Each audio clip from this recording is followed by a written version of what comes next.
today, for the first time ever, we welcome in wine on a Bar Cart Friday. Wow. This is a seminal event for this show. We've never felt so classy.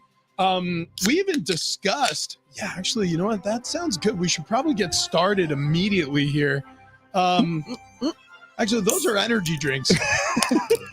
To be honest with you, we all woke up very, very early this morning and got started, with some of the show prep because you had to build a cheese board. We have a cheese board with meats, and I even brought in Fletch's favorite. He had mentioned that he's really into the cranberry coated goat cheese. Mm-hmm. So I made sure. Oh, is that what that the little log over there to right, the left? The one TD will never touch. Honestly, I thought that was a giant piece of beef jerky until you move your head this way and you can see some cheese on the end. Well, what's great is if you get that a little warm on a piece of nice toasted ciabatta and then throw steak on top of it. Oh my god! So you're talking like goat temperature? Well, that's about where you like it. About like 98.6. I was thinking. So we're going to, I think, be flooded today with various members of the building, employees, the staff on sales. A lot of the hosts were poking their head in already, asking about wine today. Mm-hmm. So Oak Ridge Winery, being brought in by Tony Conja from Keg and Bottle, 10 locations all throughout San Diego County. I like wine. The Blonde Wino. From Instagram. Is her first name Kimberly? Am I remembering that correctly? You nailed it. Kimberly Lizakowski. Yeah. Go to @thatblondewino on Instagram for a follow. I'm sure there'll be some videos posted. Now, is wino as in rhino or is wino as in WINEO? As in WINEO. She's not whining about it. No, I know. She's drinking wine. You hear WINO. Yeah, that blonde wino. Anyways, we spoke with her on the phone in the past. She's really knowledgeable about wine. Right. She goes all over the world really to sample different wines, and she's an influencer. And so she'll be guiding us through the process of tasting the wine and trying to class up the joint a little bit because we're three idiots and we are probably going to make fools of ourselves. Well, two of us, I would say, are idiots. One, Fletch, you are, I feel like, consider yourself a wine guy. I like wine a lot. I grew up in a wine family. I wouldn't say I'm a wine guy. So the wine family you grew up in, did they show you how you're supposed to swirl it in the glass? Yeah, I've been shown multiple times. I still don't know how to do it. Okay. But I do know more than I would say the average person about wine. Okay. All right. Okay. I know what I like and what I don't like. I feel like there should be a quiz that comes out at some point. I won't do well on it. But you know more than the average person. Correct. You said. But you guys will make the questions like sommelier level questions. And I'm not that. I would say I'm far below average. I know the words: tannins, aeration. Well, I guess I know those words. What do both of those words mean? Aeration has something to do with air.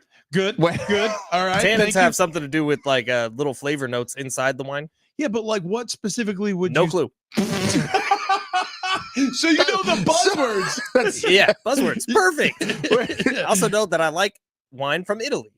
I remember watching somebody. You're about to have wine from Lodi. I grew up right next to Lodi. I remember watching somebody swirl some wine around the glass, and they were like staring at it through the glass into a light source behind, whether it was a lamp or whatever it was, and they were like, "Oh yeah, this is gonna be really good." And I'm like, "How do you know?" He was like, "Do you see this on the side of the glass? These little he was calling them strings or ropes or something. Right. Legs. That's it. Legs on the glass. And he was like, yeah, this is how you know. It's I guess because the more viscous the wine, the better age it is. I thought the legs on the glass were just showing the sugar content. Dude, I have no idea. I do know when you do the douchey nose thing, you're supposed to have it at a very specific angle. Otherwise, you're not actually doing anything. But wouldn't the glass it's in determine what angle? Yeah, well, a typical wine drinking glass, long stem, a deep bowl, and then you really tilt it down, and you have to get your nose in there, and you. By the way, not just a. That's my favorite. That's my favorite Kohler. Is the long stem deep bowl. Anyways, we will get into Kimberly Lizakowski. We'll get into this with Kim. She's going to guide us through this whole process. That Blonde Wino on Instagram. Okay, so check this out. We have a a really good feel for where sports are at current day. I think the three of us, look, we keep on top of obviously all the sports news, but also, trends that are important to sports. This is all we talk about all day long for the most part, right? But if there's one trend that has emerged in Major League Baseball that I would say is disagreeable to all three of us and to the majority of sports watchers, it's the fact that pitchers on a pitch count will get yanked while they are performing a no-hitter, or in some cases, even a perfect game. You will have pitchers pitching a perfect game through 5 innings. And if their pitch count is too high, a manager will yank them. Let's answer this real quick on the count of 3. Is a combined no-hitter a no-hitter? 1, 2, 3. Yes. What? A combined no-hitter? Like, so I say multiple yes. pitchers? Oh, yeah. What the hell? I see what you're saying. No, so like, say yesterday the Pirates complete the no-hitter after Paul Skenes leaves the game, and then 2 relievers come in and don't give up a hit. I know this is this may be controversial to baseball purists, but I do still consider a no-hitter because guess what? The opponent got no hit. Right, but is it a no-hitter for the team? Well, it's a team no-hitter. Your team no-hitter. Yeah, that's what you would Not call a no-hitter for the... No. Well... No. I mean, don't get me wrong. I mean, that pitcher, technically. Yeah, he went no-hit, but then his reliever went no-hit, or his couple relievers went no-hit. But I guess with that argument, if you pulled a pitcher after 5 no-hit innings, no matter what, you'd have to say that pitcher had a no-hitter. That happened with the Chicago Cubs a couple years ago. Like, a dude got pulled in the 5th, and then the team continued on, and like there was 5 other pitchers pitched in the game, and they got a combined no-hitter, and I think that's dumb. I changed my answer. Paul Skenes yesterday got into the 7th inning, finished the 7th inning, had 99 pitches. Paul Skenes, the rookie phenom, Livy Dunn's boyfriend out in Pittsburgh. Dude's an absolute stud, is a shoe-in, like minus odds to win Rookie of the Year in the National League. Incredible. And they yank him at 99. Incredible. I think he also had 11 Ks in 7 innings. He the did. dude is untouchable. Incredible mustache. Oh, yeah. His facial hair is elite, as is his right arm. He's sensational. And by the way, go back to our original conversation. I like the team no-hit stat, but you know what I like a lot more than that? A no-hitter. A no-hitter. Right. Like, I like it clean. I like, it's sort of like, you ever watch a movie and you're like, why did it end there? Mm-hmm. Don't get me wrong. Yeah. The common refrain is that movie was too long. They didn't need the last 20 minutes. There was way too much explanation and blah, blah, blah. We've all had those moments too, and probably a lot more of those moments than we've had it the opposite way. But there are times where a movie ends and you're just like, they didn't tie any up. They didn't finish any what of this. happened to this character? Yeah. Like, what about this? And it's like, it's not a movie where there's going to be a sequel either. So you're just like, so that's that? Mhm. Okay. Well, that's how it feels when you pull a pitcher from the mound in the middle of a no-hitter. Now, baseball's dumb, and I think that's what we get down to, but the teams are overly protective of a Paul Skenes talent because what the Pittsburgh Pirates want Paul Skenes to be in 10 years is what Paul Skenes looks like right now, right? They want the next Clayton Kershaw to be in Pittsburgh, and I get that part of it. So he's not only going to be on a pitch count for like that game, like not only are they not going to risk him getting to 120 pitches just so he can get a no-hitter, he's also going to be on a pitch count this season. On his rookie year, though? I know. It would have been so cool. It would have been historical. Like, it would have been incredible. It would have been one of the greatest moments in modern day baseball. But then you look at his future, like this season, like there's a chance Paul Skenes only has like a month left of pitching. Yeah. And then they're going to shut him down. Well, hang on. If the Pirates, who, by the way, are a burgeoning playoff team, they're in the same group as the Padres. I think they're within 5 games. If they're smart about this, because this is what happened with Strasburg out in Washington, where, look, they had him on a pitch count, and I get it. You don't want to improperly use a pitcher, but when you do things like that, you miss a window. And the Nationals ended up being a playoff team and didn't have Strasburg available for them through the playoffs. And this is going back years now. But likewise for the Pirates, it may not mean that he's shut down in a month. What it may mean is there'll be longer distances between his starts. It may be a situation where they throttle his pitch count. This is an example of that. Having said all that, and by the way, I'm in favor of extending athletes' careers and blah, blah, blah, blah, blah. Am I thrilled with all of it? Because there are particular athletes who can handle it. So the answer is no. I think you have to do it by person to person, player to player. Nolan Ryan, for example, he could pitch 200 plus pitches and then start the next day. He'd done that in his career. So it's athlete to athlete.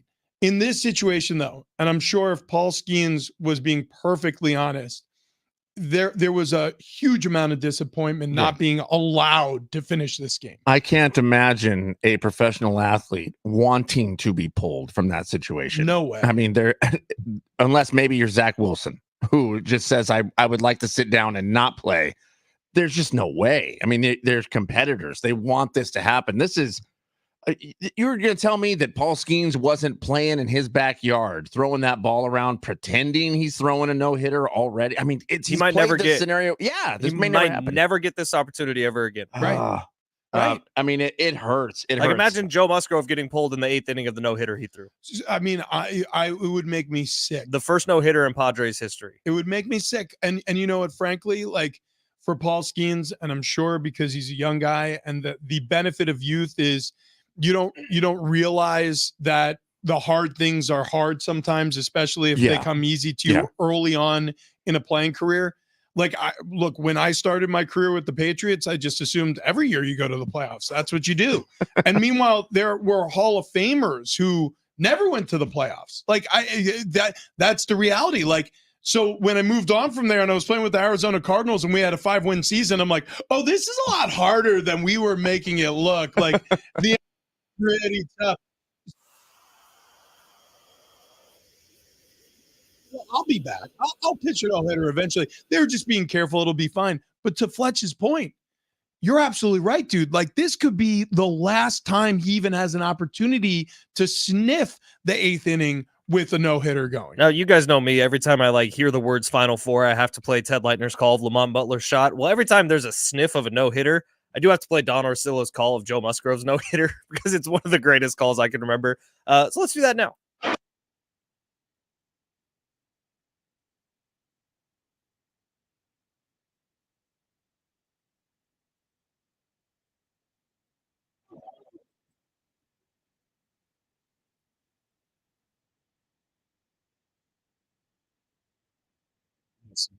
Absolutely awesome. That almost brings a tear to my eye. Trivia question: who was playing first base? Oh, Hosmer. No. Was he an all-star? Hang on. It's not a normal first baseman. He is currently on the Padres roster, though.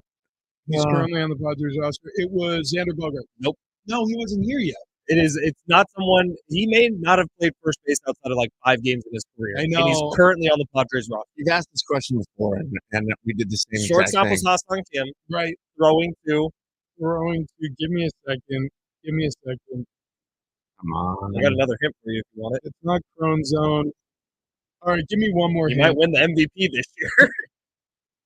He might win the MVP this year. Schertz It was Profar? Schertz and Profar was playing first base as Joe Musgrove finished the no-hitter. By the way, Profar is a part of everything good with the Padres. Oh, good. And also, he ain't winning the MVP. No, he's not. But.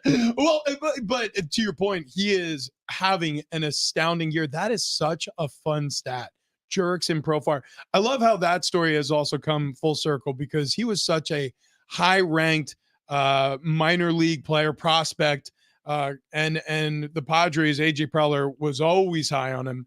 And the fact that he got re-signed and he's having the success he's had, I mean, first of all, it bodes well for the Padres because they might be able to get him to take a hometown haircut, and they might get him for cheap if they extend him this season. And also, I mean, it's just one of those stories where you're waiting and you're waiting and you're waiting, and finally it happens, and it looks as good as everybody thought it would. A truly skilled player. The Padres are not in the playoff conversation at the moment without Jerks and Profar. No. I mean, it's that simple. So remember last week we were talking about, Padres 5 games over 500. Things are looking good. They have turned this season around, baby. 2 games over 500. Okay, listen, it is that kind of season, though. This is what the Padres are. They are going to fool you into believing that they're really good, and they're going to fool you into believing that they're really bad. They're neither. They are mediocre. And until proven otherwise, until they have sustained success, or, by the way, Sustained suck. Yeah, they're mediocre. They're a middle of the road team, and I don't know why culturally they can't seem to get over the hump yet this season. Maybe it's going to take the trade deadline. Maybe AJ Preller has to find that final missing piece that is going to complete the picture for us. But right now, this has been going on for the entirety of the season. So what you see is what you get. This is exactly what it's been. Ho, ho, ho, ho. Buckle up those britches, Buttercup, because it is that time. Wow. Yeah. Already? Yeah, already. It's flying by here on a Bar Card Friday, brought to you by Keg and Bottle, 10 locations all throughout San Diego County. Rich, what do you got for us? Well, what I got for you, and I will get to, but first I would love a Wimbledon update from our very own tennis correspondent, oh, man. Travis T.D. Dale. It is the men's first semifinal, and it is a heated one, guys. Number 5, Medvedev, is up 5-3 over number 3, Alcaraz. He's from España. Spain. That's just Spain? Yeah, that's just Spain. ESP What is is Spain? España? I don't know. Why is there an E in front of that? He was like, he's from ESPN. Yeah. That was close. No country of origin. The guy just lives in Bristol, Connecticut. He's just into hashtag sports. By the way, Alcaraz, I'm assuming, is a favorite in the field. I would think so. Number 3 versus number 5, right? He's one of the brightest young talents in tennis right now. Well, and so this See, is but that's not the guy I've heard of. I've heard of Medvedev. you've heard of Medvedev, but Medvedev. I'm telling you, like they're saying Alcaraz could be the next Djokovic. Djokovic plays next. He's in Okay. the next match. Pink is in the audience, if anybody's into that. So is Rami Malek. Yeah, right. Right. Medvedev, honestly, no country of origin. It's just purple. Yeah. He kind of looks like Steve Hartman's son. Is that Drake Hartman? Just going by a pseudo name. Anyways, the Padres get started with a 3-game series against the visiting Atlanta Braves tonight. Randy Vasquez on the mound for the Friars, first pitch 6:40. Sad news out of the NFL, really the world of football. Monty Kiffin, a defensive savant who spent more than 50 years coaching around the NFL and the college ranks. He died yesterday at the age of 84. He was working as an offensive analyst with his son, Lane Kiffin, who's the head coach at Ole Miss. Staying in the NFL for a moment, the Tennessee Titans have agreed to a free agent deal with Jamal Adams. That was announced yesterday. He's a 7-year veteran, spent the past 4 seasons with the Seattle Seahawks. He garbage. He's not garbage. He's just not nearly the player he was when he was with the Jets.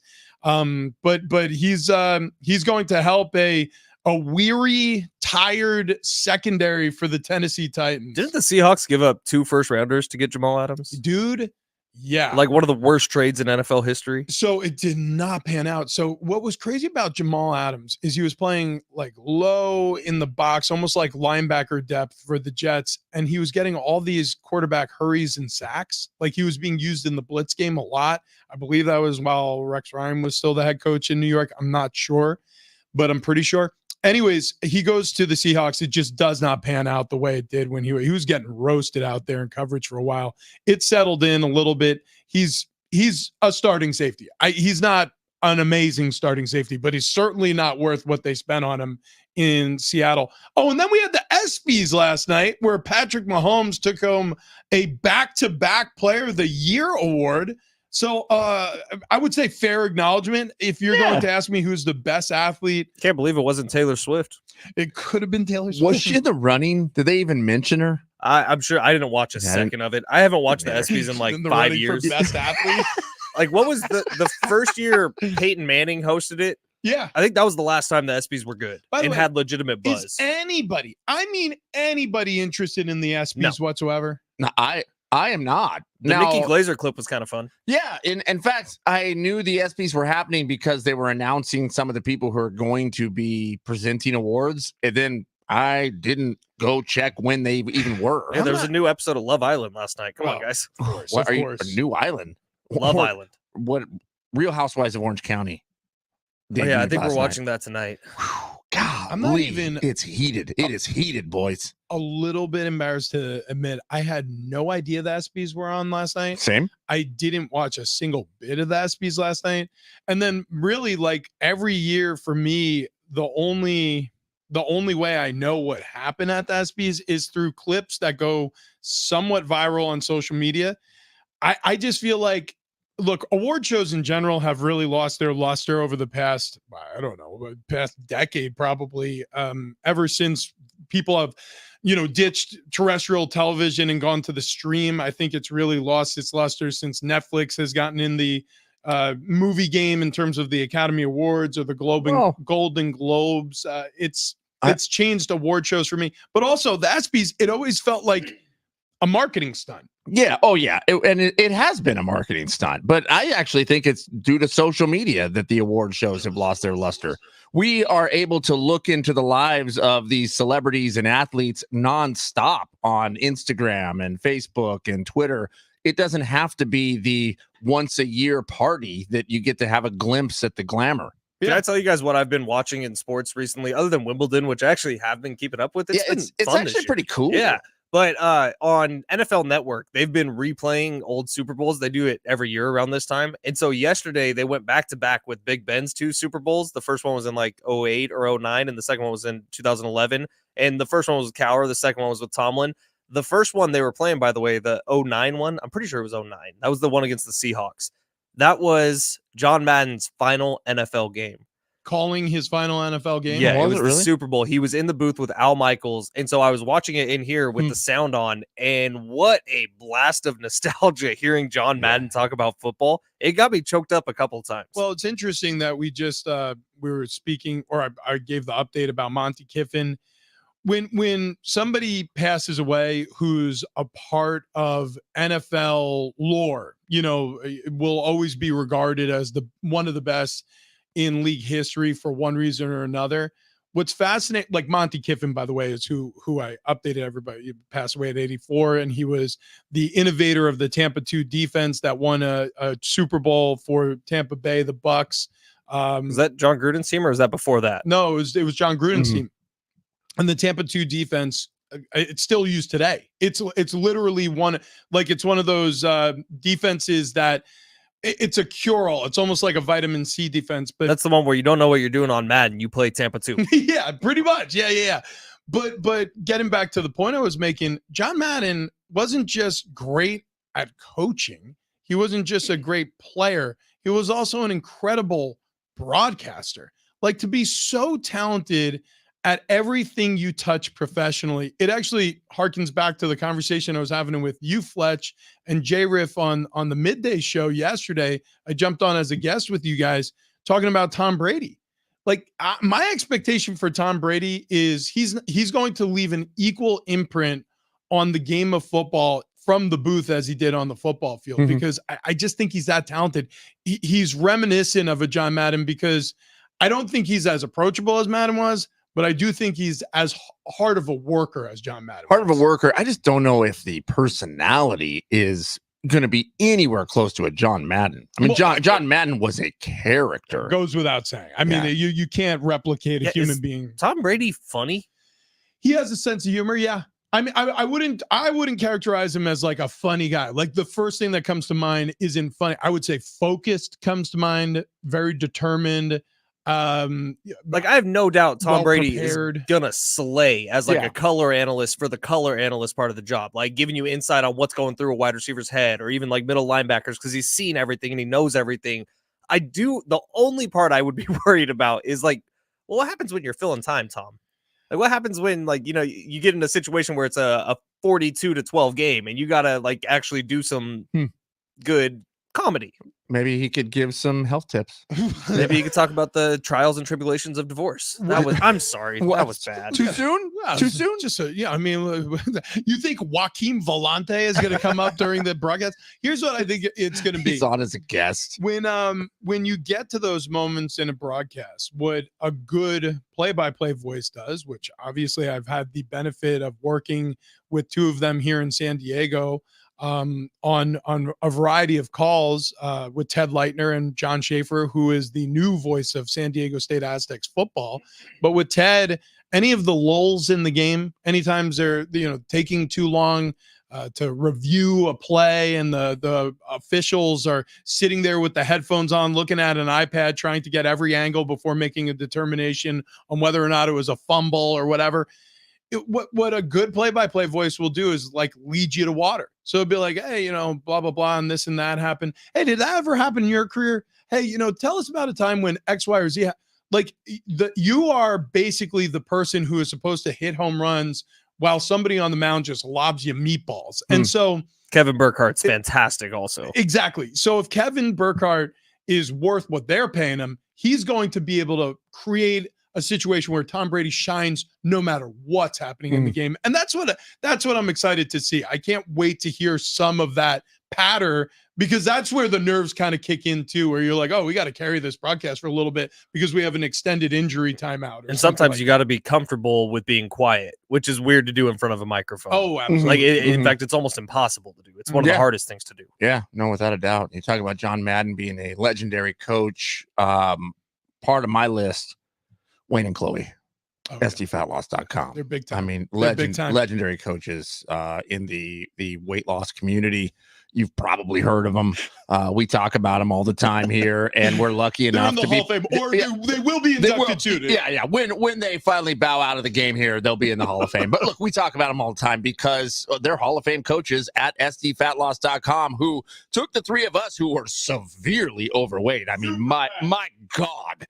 It looked impossible. Chunky boys. Yeah, and they said we can whittle that down. In fact, we're going to whittle 20 to 30 pounds off in 8 weeks' time. Maybe more, but it'll be 20 to 30.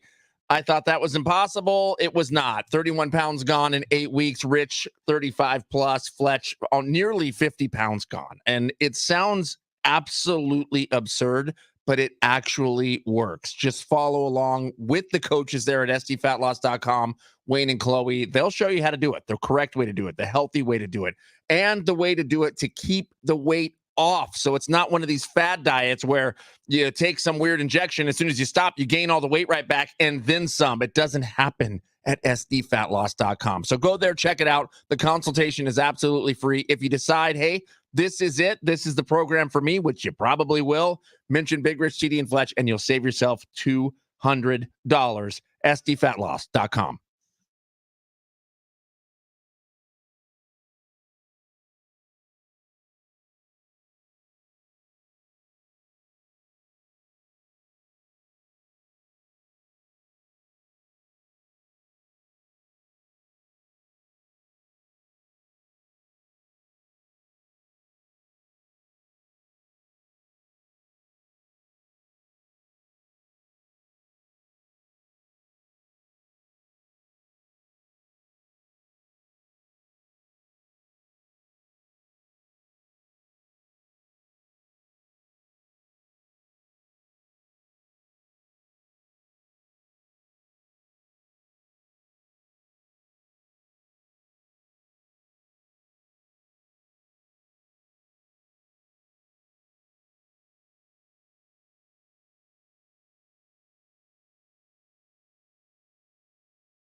Hey, if you'd like to win yourself $1,000, we are giving it away, or a chance to give that away every single hour here. We call it Get a Pop Right on Top. That's the top of the hour. Yeah, I just named it, Fletch. I just named it that. So all you got to do is listen for a keyword, then take the keyword over to sportssd.com. Enter it there for your shot at $1,000 and to get a pop right on top. Your next chance coming up, 7 o'clock.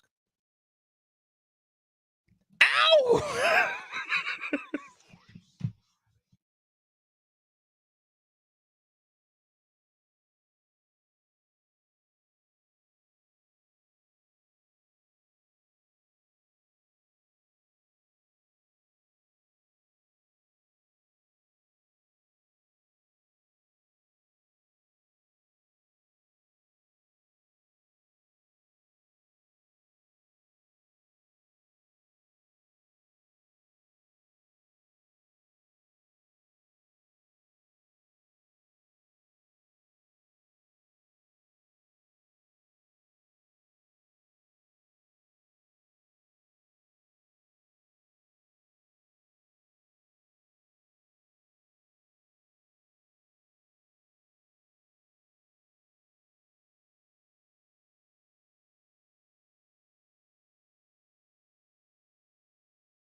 This update is presented by Beta Fulkerson Law Group. Padres starting a 3-game set with the Braves today at Petco Park. If you're looking for a spot to pregame in the gas lamp, maybe drink a little, maybe eat a little, it's the Naughty Barrel. We'll be there noon to 6 today. They got barbecue going on the smoker for a Friday afternoon. Sticking with baseball, Paul Skenes, the rookie sensation from the Pirates, also Livy Dunn's boyfriend. He had a no-hitter going through 7 innings on 99 pitches before the Pirates pulled him out of the game. And at the ESPYs last night, Patrick Mahomes winning his 2nd consecutive Male Athlete of the Year award.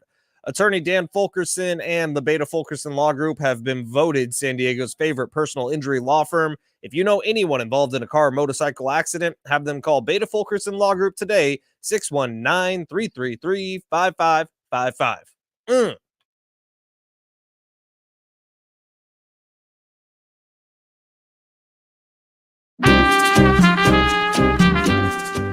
What was that, Fletch? That's what I thought. Also, That's what I thought you in the middle of that update. Yeah, we heard that too. Yep, heard that too. These Starbucks drinks that Richie brought in are heavy. Yeah. You are fired up. You are fired up on a Bar Card Friday. It's brought to you by Cake and Bottle. 10 locations all throughout San Diego County. Oak Ridge Winery stopping by. We're going to pop some bottles. It's going to happen for the first time, tasting some wine here on a Bar Card Friday. And we still have tickets to A Day to Remember at Gallagher Square. It's happening July 19th. Eats and seats, Ticketmaster.com. If you want to win them, don't go anywhere. So we have to discuss this NFL storyline, a dynamic duo part due potentially. So Aaron Rodgers, he was on a golf course and he teased a reunion with Devontae Adams. So it's kind of like one of those hot mic moments, but not really. He was being interviewed. He was at the Lake Tahoe he was golfing at Lake Tahoe for the American Century Championship, which is the old Bob Hope celebrity golf tournament.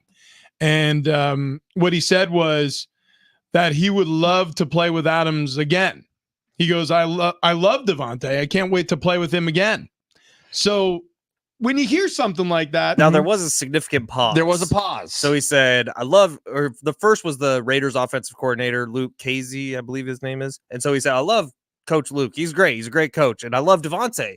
He's great. Can't wait to play with him. Again. Yeah, there was a beat there. So, I mean, it was on purpose. Tampering? It was on purpose. He's laid that out there. There exactly. Is that a way to fish for Devontae? Or was that a way just to drum up talk about this happening? All of a sudden, we're talking Aaron Rodgers yet again? Well, look, he's understanding that the more he speaks, the more attention people are going to pay to him. And like we know, we live in an attention economy now. And so if you are a celebrity or an influencer, the more headlines you can grab, especially positive headlines or ones where it's more football related and we're talking about speculations around the Jets improving their roster, as opposed to the last headlines we saw from Aaron Rodgers, which was he skipped out on mandatory minicamp practices for some undisclosed reason that the team didn't view as a valid excuse. So this counted as an unexcused miss, whatever the hell that means, Robert Saleh. I can't remember who it was, but one of Aaron's former teammates was on one of the podcast circuits. And this was a few weeks ago. And he said, yeah, no one's going to hear from Aaron or see Aaron until the ACC in Tahoe. That's the only thing he cares about in the offseason. Yeah. And by the way, good for Aaron. Spend the offseason doing whatever the hell you want. You've earned it. He's a 4-time MVP Super Bowl winning quarterback. Like, I'm pretty sure Aaron's good. Like he's going to be okay. Like on the list of things the Jets need to worry about, Aaron Rodgers is very low in terms of the risk of things going wrong, unless, of course, the Achilles isn't ready, he gets injured again, et cetera, et cetera. Now, what's fascinating about this is he wasn't talking about golf when he said he wants to play with Davante Adams again. He was talking about football. And the question is, the Raiders, the arrow, in terms of their season hopes, probably pointing much further south than the hopes for the Jets in terms of having a lot of wins, potential playoff berth. So I look at Davante Adams and I think, yeah, that's a tradable asset for the Raiders who don't have a franchise quarterback right now. It really does feel like a rebuilding season for them where I'm not saying they're tanking, but they're not going out of their way to put together a championship roster yet. And so if they trade away Davante Adams to the Jets and they get, I don't know, probably at least one, if not a couple of high draft picks, that makes sense on both sides. Yeah, the question I was wondering is you look at the NBA and like clearly no NBA player ever other than LeBron James has had the amount of power he has in the front office of the Los Angeles Lakers. Like he wants someone he could tell the Lakers to go out and get him. And probably the Lakers are going to do whatever they can to go out and get him. I think the only one even close to that, only sniffing LeBron's air, is Aaron Rodgers in the NFL. Like Woody Johnson kind of made similar statements to what Rob Pelinka and Jeannie Buss made about LeBron James when he came in. Woody Johnson, I feel like, is close to that with Aaron Rodgers. So if Aaron Rodgers says, hey, Jets, do whatever you can. I want my buddy Alan Lazard here. Well, what did the Jets do? They brought Alan Lazard there. If he goes, hey, I want Davante Adams here, they're going to at least explore it, right? And they're going to at least try to figure out a way to get him. And could you guys imagine a wide receiver room with Davante Adams and Garrett Wilson in it? Because that automatically, to me, becomes the best wide receiver room in the NFL. I think it's cool. I mean, bring it on. I'm here for it. In fact, so let's look at the Raiders. Okay, the Raiders, maybe they make a little noise. Maybe they make a buzz in the AFC West. They're not going to win the AFC West. It's going to be the Chiefs. It's going to be the Chiefs on top. Now, can the Raiders sneak into the playoffs? I don't know. Maybe. Let's say everything aligns. Again, I don't look at them as a Super Bowl team because they have to rebuild no matter what. So if they get into the playoffs, there's going to be some luck involved there. But they're going to run into a buzzsaw somewhere. In the AFC, you've got the Jets, who are there. You got the Ravens. You got the Bengals. You got the Chiefs. You got the Bills. Go ahead and build another team that's even more of a juggernaut to see these teams compete. Let's rock and roll. I think you're being too kind. I think the Raiders are trash. Completely trash? Yes. I like the Raiders. No, I think the Raiders are going to suck this year, and it's because they haven't made a substantial investment in this roster. I mean, think about the Raiders offensively. This is an offensive league. You could tell me about their defensive line all you want. Gardner Minshew was good last year. Gardner Minshew is a backup I quarterback understand, in the NFL. but he was good last year with the Colts, man. He made the Colts relevant. But what I'm saying is, if he could make the Raiders the best they could be, I mean, they're still not a Super Bowl team. No, optimistically, the Raiders are an 8 or 9 win team. That is not a good football team. So for Devontae Adams, the question you got to ask yourself is now how, knowing Aaron Rodgers' hopes, and maybe this was just a one-off comment. Maybe there was not too much behind it. I don't think that. I think he was serious what he said. But if you're Devontae Adams, do you now go to the Raiders front office or go to your agent to go to the Raiders front office and be like, hey, listen, Devontae's interested in playing with Aaron again. So if you guys want to put together a little package, he's going to be just fine with that. Yes, you do that. Yes, immediately. I would want to get out off of Las Vegas Island as soon as possible because it's going to get lonely out there. It's basically him and Max Crosby as the only stars. They don't have a quarterback. It's just going to get really difficult for Devontae Adams moving forward. Now, don't get me wrong. You could get left on the island in New York when or if Aaron Rodgers retires after a successful campaign with the Jets. Or he plays 4 snaps this season and snaps his other Achilles. Yeah, but if you were going to take that gamble, you're going to want to gamble with Aaron Rodgers at the helm. 100%. I mean, that's where you want to go. Because you look at Gardner Minshew and Aiden O'Connell on the other side of that coin, and you say, yeah, like I said, optimistically, we're like a 500 football team at best. Whereas with the New York Jets, legitimately, if Devontae Adams goes to the Jets, I think they could potentially compete with the Chiefs to make it to the Super Bowl and potentially win a Super Bowl if everything goes right. Okay, so listen, we have a Bar Card Friday going on today here on Big Rich TD and Fletch.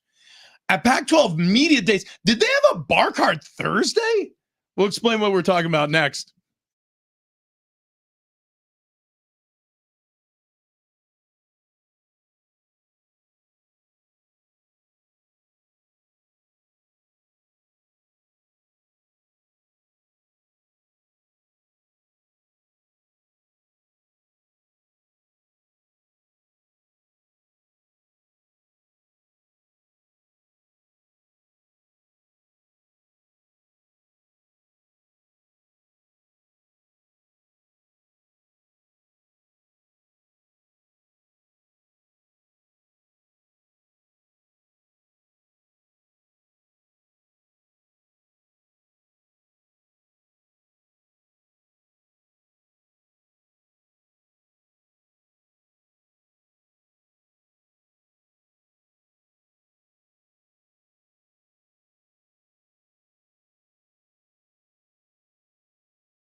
San Diego. We are going to be partying here really soon with Tony Kanja, owner, operator of Keg and Bottle. Also, Oak Ridge Winery coming in. We're going to be tippling back some cups of vino.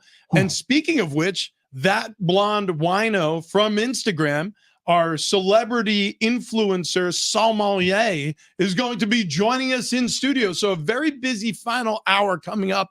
Also ahead, we have a Day to Remember tickets available for you to win. That's coming up very shortly here on Big Rich, TD, and Fletch. They're playing Gallagher Square on July 19th over at Petco Park. So we're going to have that available for you. What I want to get into right now is the fact that the Pac-12 commissioner, I believe her name is Teresa Gould, got to the podium to, speak to the media scrum, who I'm sure had a lot of questions about the two-team conference ahead of the football season. This was during Pac-12 media days. And she gestured towards the bar and said, "I hope everybody knows we're drinking." So Washington State, Oregon State, the only two teams left standing. And Teresa Gould was like, "Well, we're not going to be standing for long. We're going to drink until we hit the floor." This is completely accurate. You are not making this up. She literally said, and I quote, "We're drinking tonight. If anybody has earned the right to drink, it's the Pac-12." Yeah. Damn right. Also accurate. They all left. Yeah, exactly. She and another high-ranking official from the Pac-12 also just threw on the Badger and the Cougar mascot heads while they were on stage because we're like, "Well, listen, there's only two teams left, so we don't have to choose favorites. We have two favorites." Look, I hate to dance on graves because that's not what I'm interested in doing right now. But this is a cautionary tale. The Pac-12 may have overplayed their hand in so many different directions over the course of the past decade or so. They launched the Pac-12 network, which was a huge, colossal mistake. Instead of doing business with ESPN and Fox, and they made it difficult for sports fans to watch their games. Like, so many of these teams were buried on the Pac-12 network, which was a part of these exclusive cable packages that most people didn't have. And so most people didn't pay attention to Pac-12 sports. Also, and unfortunately for the Pac-12, there were some down years mixed in this past decade that really affected people interested in patronizing their wares anyways. So a lot of really big missteps led to what was a mass exodus this past offseason. Yeah, I just want to go there and drink with them. Actually, it does sound like a party. Yeah, it does sound fun. Do you think the Pac-12 commissioner still makes a lot of money? Oh, yeah. Even though it's Pac-2? Oh, yeah. So her salary money did there, get right? dumped by 90%? Well, here's the deal. Because it was George Kliavkoff, right? And then he was out after last year or the year before. Yep. And now she's taken over. Whatever it says she's going to be paid in her contract is what she's paid. Don't get me wrong. I think part of the reason why conferences are so important to some is for that very reason. We always regard things like the NFL. Well, what is the NFL? The NFL is 32 owners or ownership groups that comprise of the NFL. Those are people. When we say the Big Ten, what are we really talking about? We're talking about a collection of university presidents, executives, and a commissioner, people who make up the Big Ten. When we're talking about the Pac-12, this conference was made up of people. And unfortunately, the people who led this conference for a whole bunch of years, a couple of handfuls worth of years of making bad decisions, led to virtually what we're seeing, which is the dissolution of the conference. Now, what can happen potentially is this collaboration between the Pac-12, the remaining two teams, and the Mountain West actually works. Maybe they drum up new, revigorated interest in their conference. I don't know. And maybe they can cobble together a new Pac-12. We'll see. More likely, I think the final two teams will probably land in one of these other four bigger conferences. That's kind of where I'm at, too. And it's going to completely go away. It sort of feels like Washington State and Oregon State are both on a year of auditioning for whatever their next conference is going to be. Great way to describe Right, it. So this is a hugely important year for the two of them. And then you look to the Mountain West, like Boise State is poised to have one of their best years ever, which is kind of yucky to think about. Boise State? Boise. But are they poised? Sure, TD. I don't even know if But, that like, makes sense. I was trying to fit that in. Shoehorn Boise that. State is poised to have a legitimate shot at the 12th spot I tell you in what, that was the we're college right on the football edge playoff. there. God, I tried to be intelligent here, and TD just brought me down. What? No. I didn't mean to stop it. I didn't mean to stop it. What you said is correct. Yeah. Like, Boise State has a legitimate shot to be in the first expanded college football playoff this year. I want you to realize that what you said is absolutely accurate. I also want everybody out there to understand that San Diego State is also poised to one of these bigger conferences. Look, I know that storyline has kind of gone away because I think there was a lot of steam around San Diego State to the Pac-12 for a while. But trust me when I tell you, San Diego State, the Aztecs, Sean Lewis, the new football coach, bringing a completely new vibe to campus and to this football team, especially offensively. What Brian Dutcher has done with his end of the athletic program with the men's basketball team, The building of Snapdragon Stadium. this is an audition. There are eyeballs on this program No this year. doubt. It is No a doubt. hugely important year for, like, really all four of those teams we're just talking about and more. Like, Just think about the storyline. So say Sean Lewis has a great season this year, right? And all of a sudden, and by the way, they were in the conversation recently, the Big 12 comes a knocking. So you have Sean Lewis, who's the head coach, former offensive coordinator for Deion Sanders, the Colorado Buffaloes head coach, joining the Big 12 maybe in a year or two. And then all of a sudden they face off against each other. Like, the storylines are written. There are so yes, this is a huge year for Washington State and Oregon State, but I think it's equally an enormous year for San Diego State, and I can't wait to see what it looks like. John and Jim, they do a show here 3 to 6 on San Diego Sports 760. They're out in Vegas at this. they're back now. Are they back? Yeah. Oh, Yesterday was their last day. Oh, But they did talk to Sean Lewis yesterday. If you want to catch it, it's up on the podcast on the free iHeartRadio app. I was just going to take bets on the over/under that they ponied up to the bar No, with the remaining Pac-12 members. potentially they could have. So I was talking with Jim Russell for a while yesterday, and we were joking about him going and throwing some shekels on the 49ers futures for this year. And I said, I will Venmo you $100 right now if you go and put $100 for you and $100 for me on the Niners to win the Super Bowl this year at plus 650 odds. Never heard from him again. He vanished? He vanished. He's the worst of all time. And We've covered this so many times. This is after he said he was in. And then as soon as I said that I would Venmo you the $100, as soon as I see that ticket, I was thinking, if Jim Russell's the one that places the ticket, he's going to lose the ticket. Yeah. Probably Oh, before he yeah. gets back to San Diego. Yeah. And- So when I go yeah. to Vegas in August, I'm just going to place my own bet. Yeah, we're going to send you with a whole list of instructions for our bets as well. This is going to get very interesting when you go to Vegas later on this summer. Hey, listen, Washington State, Oregon State ponying up the bar. The question that comes to mind is, what would you rather look at when you're at the bar, a cougar or a beaver? Anyways, And both the Cougars and the Beavers will be in San Diego this year. So buy your tickets now at goaztecs.com. moving right along. It's a bar This is cart going to Friday. be the best season ever. It's a bar cart Friday brought to you by Keg and Bottle, 10 locations around San Diego. We continue on next.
This update is presented by the U.S. Department of Veterans Affairs. Padres beginning a 3-game home series with the Braves tonight at Petco Park. And if you're looking for a spot to pregame, I'm going to be down there at noon. Naughty Barrel in the gas lamp. They got a smoker going on Fridays for afternoon biff.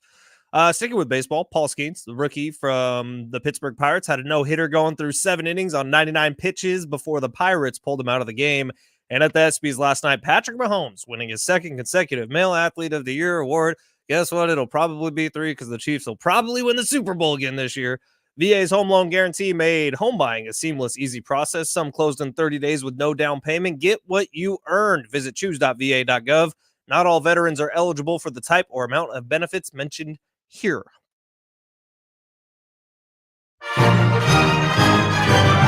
Welcome back, Big Rich, TD, and Fletch, and happy Friday to those who celebrate. It's a Bar Car Friday.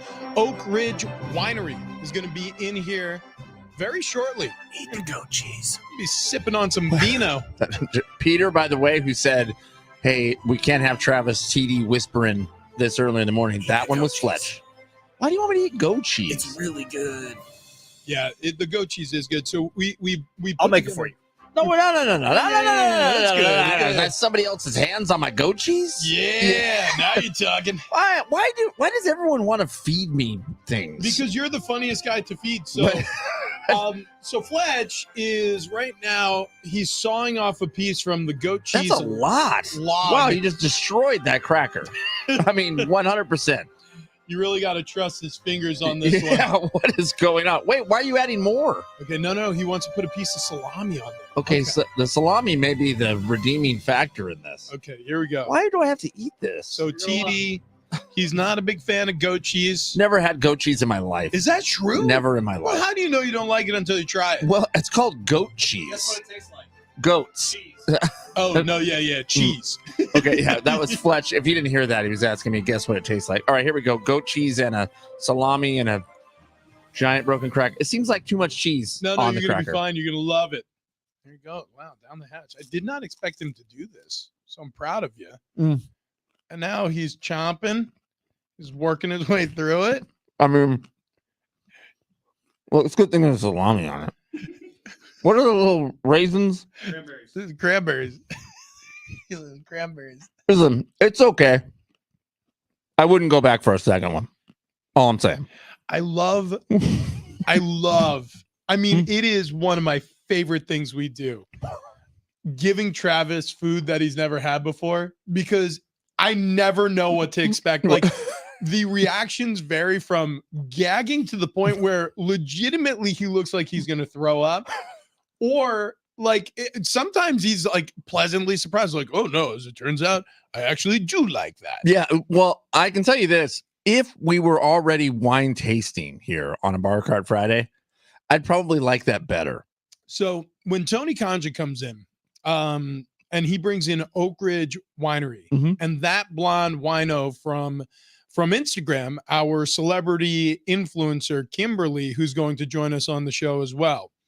I'm going to ask these questions with the wine because this is something I've never really thought of or explored. By the way, if that blonde wino gave you the goat cheese cracker, you would have taken it easy. Instantaneously. Yeah. I will do yeah. whatever she tells me. Yeah, to do. I mean, that is 100%. I don't know.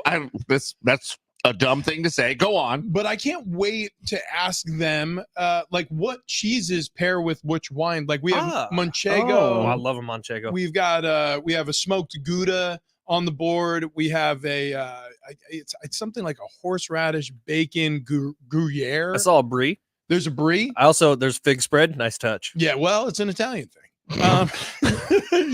So I'm very curious. I also don't know if you guys noticed on the ancillary TV in the studio. Yeah, I threw up an aerial tour that's 2 hours long of Italy. I actually am really enjoying it. I like it. Some scenic countryside. Can Really nice stuff. Can we get Bravo on these TVs on the other side? Probably. I don't know how to change those channels. The actual DirecTV boxes out in the newsroom. Okay. You got to switch them on the box, Okay. which sucks. All right. Sean Fuller, by the way, our buddy from Bar Cart Friday Past, going to be in here from Oak Ridge Winery. Yeah, I can't wait to see Sean again. He was one of the favorites, no question about it. Hey, real quick, the Padres. So they have this 3-game set against the Atlanta Braves over the weekend. It's their final 3 home games before the All-Star break. And then the Padres, like Kevin Acee said, they're kind of out of town for a long time afterward. So they're going to be on the road for quite some time due to Comic-Con coming to San Diego. My question is, after these 3 games and then this extended road trip the Padres go on, what do you feel like we're going to be saying as we head into the trade deadline? Like, wow, what an opportunity missed. The Padres are going to be sellers at the deadline, or is it going to be, wow, they created some positive momentum for themselves. These players came back from the break refreshed, and it looks like AJ Preller is putting together a monster team to make the playoff push. So we have a little less than 3 weeks until the trade deadline itself, which is on July 31st. So what, a little less than 3 weeks, you probably, with the All-Star break, have about 10 baseball games until the All-Star break. And that number might not be exact, but you have about 10. They just lost 4 in a row, meaning tonight probably a loss for the Padres. But then they're going to go... They have to lose 5 in a row? No, and then the final 9 games before the All-Star break, if it is in fact 10 games, I don't know that for a fact. If it is 10 games, the final 9 games after the first loss, they'll probably be 8-2 or 8-1. You know what I mean? Like, that's just how this season's gone. So once you get to the trade deadline, Preller's kind of going to be forced to add to this team. I suspect a win tonight because you keep saying All-Star break. Do you mean the trade deadline? Trade deadline. Okay. Yeah. On the 31st. Okay, gotcha. I suspect a win tonight because the Braves aren't a bad team. So you're going to see the Padres all of a sudden light up again, and they'll stop the 4-game skid, but it'll be fairly even, and maybe it's a losing series actually before we get into the break here, and they're sitting about 500, if not exactly 500 at the break. But I don't know. I think that that there will be moves made. I think they have to make a move, even if they were to lose the rest of them coming up to the trade deadline. I think they would make some kind of move. I do not think it's going to be splashy. I think it's going to be a secret. AJ Preller knows something we don't, and we'll be pleasantly surprised that gets the Padres into the playoffs, but it's going to be about 500 till the last week of the season. So they have exactly 9 games before the trade deadline because they are going to be, it's going to be first pitch against the Dodgers at home the day of the deadline. Yeah. So a 6:40 first pitch at Petco Park is going to be the next time we'll be able to see them at Petco prior to the deadline. After this series against the Braves, we don't see them again back home at Petco Park. They go to Cleveland, to Washington, to Baltimore, back home against the Dodgers. Yeah, until they have a new roster potentially. You know, because look, trade deadline, it doesn't always mean you add. Like many times in Padres past, sometimes it means you subtract. So these next 12 games are so unbelievably important for the fan base, for this roster, for the future. I mean, AJ, think about how tenuous of a situation AJ Preller is in. Say the Padres lose 10 of the next 12 games. It pretty much wraps it up. Like AJ Preller will be fired after this season. What if AJ Preller cut everybody and saved just a boatload of money and they still end up 500? Maybe they squeak into the playoffs. There's a lot of guys that you can't cut at this point unless they give you the okay. Right. The 4-5 biggest payroll guys on this team all have no trade clauses. So they would have to agree to the trade. I will flip that storyline upside down, though. Imagine they win 10 of the next 12. So, like, imagine if the Padres are on some monumental heater for the first time this season going into the trade deadline. They're about to face the Los Angeles Dodgers on trade deadline day, and they have a head full of steam heading into deadline day. I mean, this could be one of those moments, one of the biggest moments, I don't want to say in Padres history, but of the season certainly, and maybe of recent memory for the Padres, because it'll be like, wow, you know, they circled the wagons. They got it done on the road. They got it done against Atlanta. It would mean they'd have to take at least one of these games against Atlanta, but you would assume it's going to be winning series and at least 2 sweeps if they're going to win 10 of them. I'm not saying that's going to happen. I'm also not saying they're going to win or lose 10. But what I'm trying to illustrate is if at any point this season the wheels come off or they really start surging, it is going to be, in my opinion, the catalyst for a series of events. And before the deadline, it would be very good for them to start surging, because I think the buy-in from what's remaining of the ownership group is going to be extremely high, and it's going to bode well for the rest of the season. If they keep middling, you know what we're going to see. Stand pat. We're going to see them stand pat. Or sell. And by the way, there's a couple pieces on this team you can sell. One of them that comes to mind, who's been fantastic this year for the Padres, but all of a sudden is positionless, is Donovan Solano. Like, he's going to be a really good pinch hitter the rest of the year, basically, because Xander Bogaerts has to play, because Xander Bogaerts is getting paid a lot of money to play. And they're not just going to let him sit on the bench while Donovan Solano eats up all the playing time. So Donovan Solano could be a piece that you see moved in order for them to save a little bit of cash. I mean, I know he's not making that much, but the Padres are kind of buttoned up against the punishment threshold on the CBT once again. So right now, if Jay Riff and I did the math correctly, which I don't think you should trust us to do the math correctly, Padres have about $12 million of wiggle room to add at the trade deadline. Right? If they go over that $12 million, they face year 4 of the punishment, which is when stuff starts to really multiply on you. So what the Padres probably would need to do, if they're going to add like a reasonable name that's going to cost a little bit of money, is move some big league talent also. Well, guys that are tradable are like Hassan Kim, Donovan Solano, Jurickson Profar, even though you don't really want to trade any of those 3 guys I just mentioned. We've talked to Kevin AC countless times. Any sports expert we've ever brought on the show where we've brought up the Padres, every single one of them has said the Padres will be adding come the trade deadline. Are they going to zig when we thought they were going to zag? Well, they're going to add. I think they'll add. I think it's because look at Petco Park. I mean, they are charging 20% more for season tickets this year. They are obviously single game tickets this season have never been more expensive in the history of this ballpark. And they just set a record. Most people at Petco Park in one night. And they're selling this place out. So I think they're going to do good by the fan base if this team continues to middle. You know, say they go 5-4 through the next 9 games after this Brave series, or, you know, through the next 12, they go 6-6. Yeah, I mean, that's what the Padres have been all season long, so I wouldn't expect anything less or more. I think they're going to add by the deadline. I really do. What do you guys? What do we have? Wait up, guys! Turn your mics off real quick. Okay, mics off. Mics off.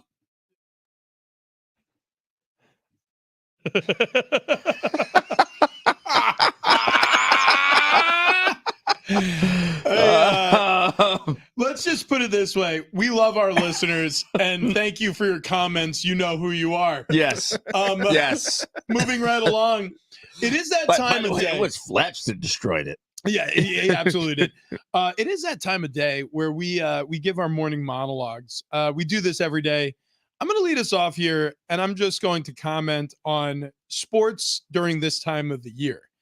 It is very, very interesting how certain players react to all of a sudden making headlines. Like Dak Prescott, for example, he's spotted wearing a walking boot, and he's like, why is everybody paying attention to this? He was like, I have a bad ankle. This is the one that I broke a couple of years ago, and I had surgery, and, you know, I'm just being abundantly cautious. I'm just making sure that if I'm sore a little bit, that I don't exacerbate it, especially while I'm gallivanting in Cabo San Lucas. So I don't understand why there's a problem.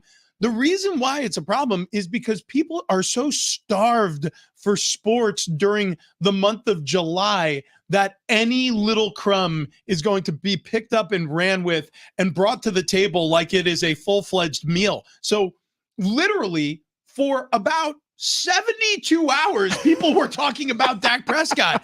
So this is sort of like, I don't know, a flare that I'm going to fire into the air right now. And I'm going to say this: if you're a professional athlete, especially if you are one that people care about, starting quarterback, starting pitcher, professional golfer who's, you know, in the top 20 in the PGA, any player of note going into the Paris Olympics, don't do anything dumb right now, because guess what we'll be talking about for about 24 to 48 to 72 hours. It's going to be yo dumbass. You hear that, Rashee Rice? Stay inside. No more mistakes this offseason, bro. He's been He's been pretty good, he's been right? squeaky clean. Since the major problem. Yeah. Right. No, Since the alleged assault at a nightclub. no, that wait. one got thrown out. I Yeah, know. that was That's why I tossed. said it was, That was tossed. it was an alleged assault, and that got all figured out away from the courts, which to me doesn't sound like anybody paid anybody any money under the He table. did nothing way. wrong. There's no Now, way. No way. To add to your point, Rich, like I've been watching tennis the last 2 days, and I've been getting kind of excited about tennis the last 2 days. Wimbledon. Yeah. In no world should I be excited about tennis. Are there tennis prize picks? There are, Oh yeah, buddy. Good. and I've been dabbling. Good. Can I do my morning monologue next? Yeah. Yeah. Fletch, I think I know where fire TD away, is going. fire And away. my morning, you? I think I do. To Krypton. Probably. That is what you came in hot and bothered about this morning. Panties in a twist, okay. all those things. I mean, I can if you want. Mine is actually stemming from a conversation I had with TD a couple days ago, where he was talking about like we had a crazy busy day last Wednesday. Oh, we And did. so he was talking about the 4th of July. Yeah. And that was the Wednesday was the 3rd, the 4th of July was the 4th on the Thursday. And he said that he spent way too much time on the couch and he felt like he was mad at himself. Like he was Mhm. angry with Mhm. the fact that he spent so much time on the couch is and didn't correct. get anything done. That is correct. I'm telling you guys, I have a couch day coming up tomorrow. Like I got house to myself, which is on the best bracket ever, and honestly got snubbed, and it was way too early of an exit. I got house to myself this weekend. I am couching it all day long tomorrow. No timeouts. I'm not finished. Wait. But you put up a video of the Italian vineyards for us to watch, and I think there's a car fire in this video, and we may be witnessing a death. I gotta send it. So go on, couch day. Yeah. Now I lost my train of thought. Black smoke billowing out from the side That of is a gnarly. major interstate. Literally, this video was advertised to me as like a relaxation for sleep aid. I'm gonna be It's a honest. freaking car on fire. I'm gonna be honest with you. I'm glad this happened now, as opposed to when we're welcoming people in studio to enjoy wine with us on like- a Bar Car Friday. It's can you YouTube faces of death that we Okay. could just have up there? Yeah. So, anyways, I have a couch day tomorrow, and I could not be more excited. And I will not be angry at myself. I will just be sitting on the couch. Really, the whole day? Yeah, I'm gonna ice my leg a ton because honestly, we've all had kind of a crazy week, and we've all been pulling double, triple duty so far.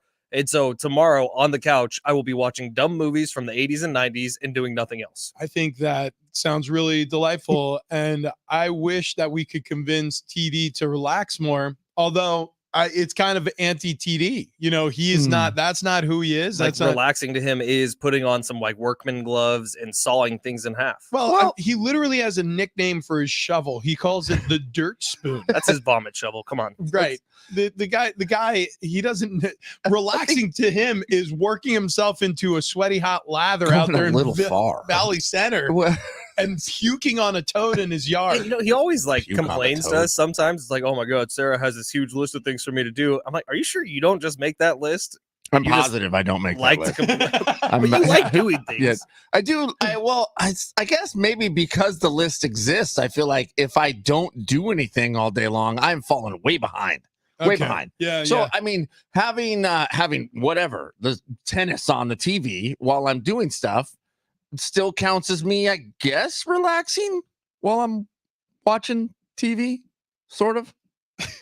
No, What's your morning monologue today, TD? my morning monologue is this: would you guys be upset if the cost of a value meal at a fast food restaurant went up a nickel? No. Okay. I don't think so. Yeah, I wouldn't either, because I'm thinking that would plenty cover the cost of an additional bag when I go through the drive-through. So when I go to the drive-through and I order, say, 3 value meals, you are fine charging me an extra 15, 20, 25 cents. That seems fine to me. Put every meal in a separate bag. Don't stuff everything into the same bag where I have to then dig through it, or, to double check that, they got the nuggets in there for Wilson or whatever. I don't have to pull a bunch of stuff out to see what's inside. So go ahead, charge me an extra nickel and put them in separate bags like Del Taco does, home of the best fast food cheeseburger on planet Earth. Wait a second. Quick Monologue done. time. So you Coming up next. you order combo meals at Del Taco and they put them in separate bags? Yes, they do. That's Yes, they do. fascinating. Yeah. Okay, Yes, they and then do. second question, why why the fascination with Del Taco? Like, there are so many fast food restaurants out there. It's good. What am I going to say? It's good. I gotta go. You know what? I unfortunately, probably, I don't know. I don't even know if Del Taco is good. I haven't been to a Del Taco in literally years. Del Taco to me, it's not a 10, but it's always a consistent 7, 8. So like sometimes you roll out to a place and it's a 10, but the next time you go there, it's a 4. So Del Taco's like a contact hitter. Yeah, yes, that's what I'm saying. Del Taco's like the Luis Arraez. That's what I'm talking about. Fast food that's restaurants. Hashtag sports adjacent.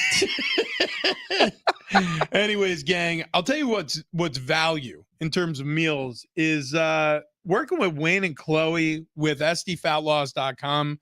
I realized that I was eating some pretty low value meals. We're talking about a lot of things that I probably shouldn't have been partaking in as much or I should say with the amount of frequency, like not just the amount of food, but the amount of food I was eating with the frequency level that I was eating that amount of food was not working in terms of the whole weight loss or staying in shape thing. It was strange how we could eat a full meal. Yeah.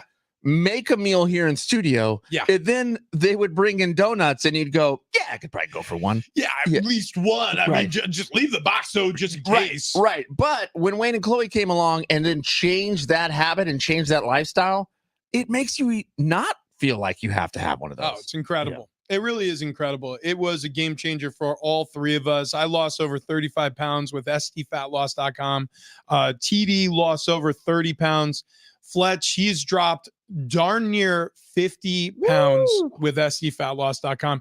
And if you're looking to lose weight, you can sign up today. Use our name, Big Rich, TD, and Fletch at sign up, and you can save $200 on your subscription. So Wayne and Chloe, the reason why they're so good is not only do they have a weight loss plan for you, but they also have a weight maintenance plan. Now, we joke around, we say how, when we started working with Wayne and Chloe, they told us we were super fat and we had to lose weight, and then they whipped us into shape. It's not like that at all. The truth of the matter is they're really great in terms of like their bedside manner. You ever go to a doctor or you're having surgery and you're like sort of put at ease by their demeanor? That's exactly how I felt working with Wayne and Chloe. I knew this was going to be a huge undertaking, but I felt like I was in the hands of great professionals because I was. There's going to be no injections with sdfatloss.com, no weird shakes or meals that you have to buy into. There's no fad diets or gimmicks about this. It's just a good plan and great effort from a great team over at SD Fat Loss. So if you're looking to lose the weight, the summer months are here. We get it. Go to sdfatloss.com.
The iHeartRadio Music Festival coming up in Las Vegas, September 20th and 21st, going to be out at T-Mobile Arena in Las Vegas.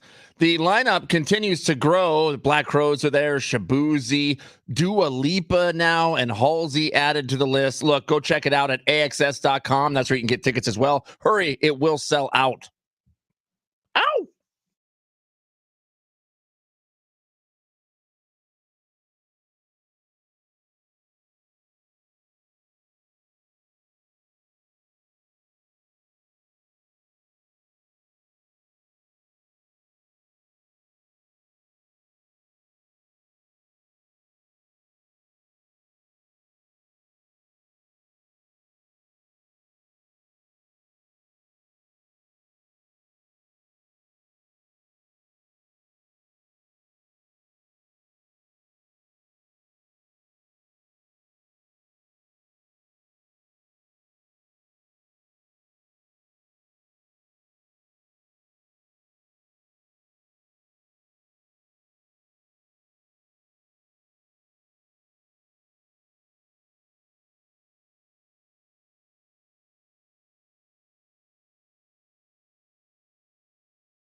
ESPN to come out and be an announcer. And she made a comment, which I want to discuss a little bit. So Nikki Glazer goes, listen, for this next category, we have athletes who are in prime peak condition and a golf. Here it is.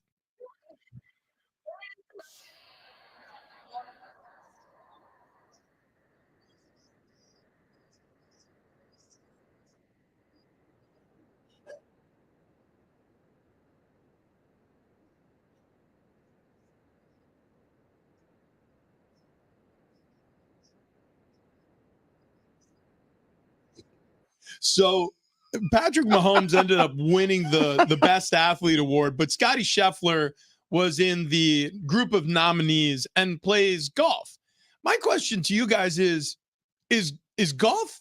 Okay, golf is a sport. Mm-hmm. I think we could probably, but are golfers athletes? I think you have to say yeah. Yeah, dude. Yeah. Wait, all golfers like John Daly is an athlete? Dude, that dude is a freak athlete. I'm asking the questions. I'll give you my answer in a second. So Sauce Gardner, this is relevant to this because Sauce Gardner, the New York Jets, what position? Cornerback, technically. Yeah. One of the better young cornerbacks in all football, maybe one of the better cornerbacks in football, put out a tweet the other day. And he said, "Can't believe I'm saying this. Golf is harder than football." Well, I mean, I don't know if he's talking about the athletic portion of it. I mean, here's where I hang out. There are plenty of things. I mean, so is calculus. right. I could play football. Yeah, calculus ain't a sport. I wouldn't be able to tell you the area of an arc. TD probably could. Well, just by looking at we'll get to that. Are we talking McDonald's? Golden arcs? That's a lap. That's a lap. Why is that a lap? That's a lap. You probably missed one earlier. What? I think this is a makeup lap. Before I go on the lap, I can play golf. I am not an athlete. Okay, but can you play golf well? But hang on, like that's not part of this equation. You can play any sport. I'll be back. You can play any sport. You could play football. You could play basketball. It doesn't mean you're playing well. And here's the reason why I bring it up is because, like, for example, to be a pitcher in Major League Baseball, David Wells threw a perfect game after a night out bender with Tom Arnold, which was fueled by cocaine, allegedly, right? David Wells was a guy who was habitually overweight and probably shortened his career. He was a phenomenal pitcher at times, but probably shortened his career because he couldn't commit himself to being an athlete. I think there are sports out there where you don't have to necessarily be an athlete to participate. I 100% think golf is one of them. Yeah. Wait. I 100% think golf is one of them. You don't have to be an athlete to play golf or to be good at golf. Okay, but to be a pro golfer? Yeah. Okay, but you have to be skilled at a movement that you can replicate over and over and over again. So let's break this down. While sitting down, I mean, you could make that movement. Okay, yes, but John Daly literally got a health exemption where they gave him a cart. For sure. I mean, I'm just saying, you don't have to be an athlete. John Daly's extension and the way his back moves, like nobody else can do that.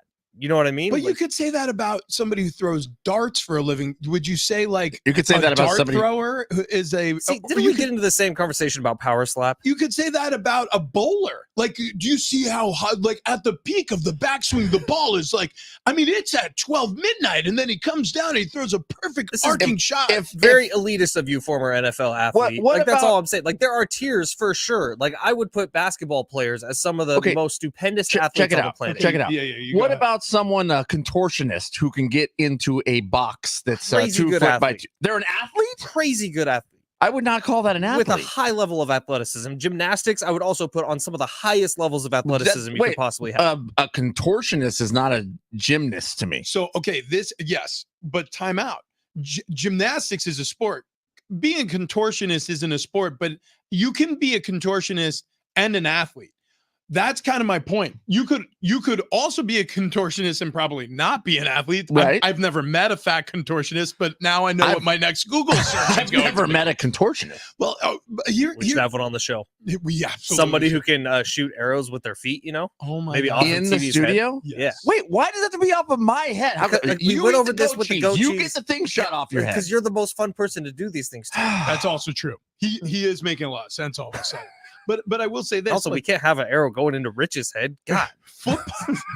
Yeah, I mean that's the moneymaker right there. Should I write down my passwords before the shoot I already just in know 'em case all. I'm dying? Yeah, sure. yeah. And can I have like your video games? Yeah. The kids will love it. Yeah, because Sarah said if I die, they're immediately gone. But Is she planning that? I know, it feels like it. like so a closing pitcher, for example. Like, don't get me wrong, it is a really, really high valued person on a baseball field, but I don't necessarily think you got to be an athlete to do that. Okay, that's stupid. Well, I mean, because really, they want you to throw 9 pitches. That's what I'm saying. That's a stupid take. No, it is not a stupid is. take. You could be completely out of shape. There's some pretty large closing Okay, pitchers. but you're talking about a professional athlete still. Right. And you know what? I'm telling you, there are certain professional baseball players who aren't athletes. Daniel Vogelbach.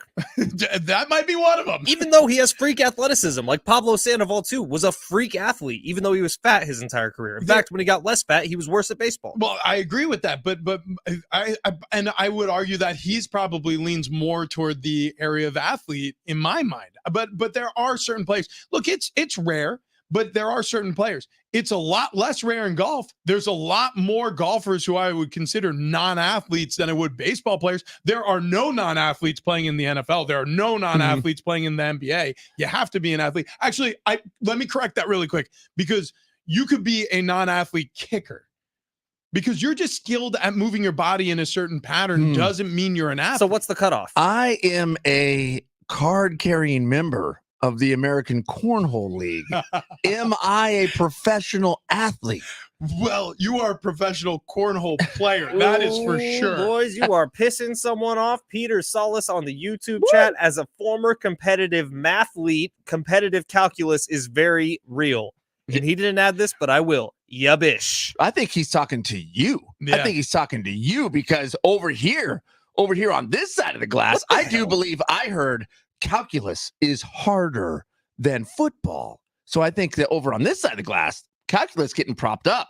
Yeah. So on your side, on your side of the glass, you are talking down. You made him run a lap for trying to get the area of 2 golden arches. That's what I'm But saying. he called them golden arcs. That's why I was making him take the lap. It wasn't because he was. That doesn't matter. That doesn't matter. Guys, Where is the cutoff of athlete, non-athlete? Because I consider athlete is somebody get paid for something they can do with their body, and I know that sounds gross. wait, are we talking OnlyFans? Yeah. No, we're talking Are OnlyFans models professional athletes? look, I think professional so. golfers By can. Fletch's criteria. No, shut up. Wait. Professional golfers can do something with their body that 99.9% of the earth can't do.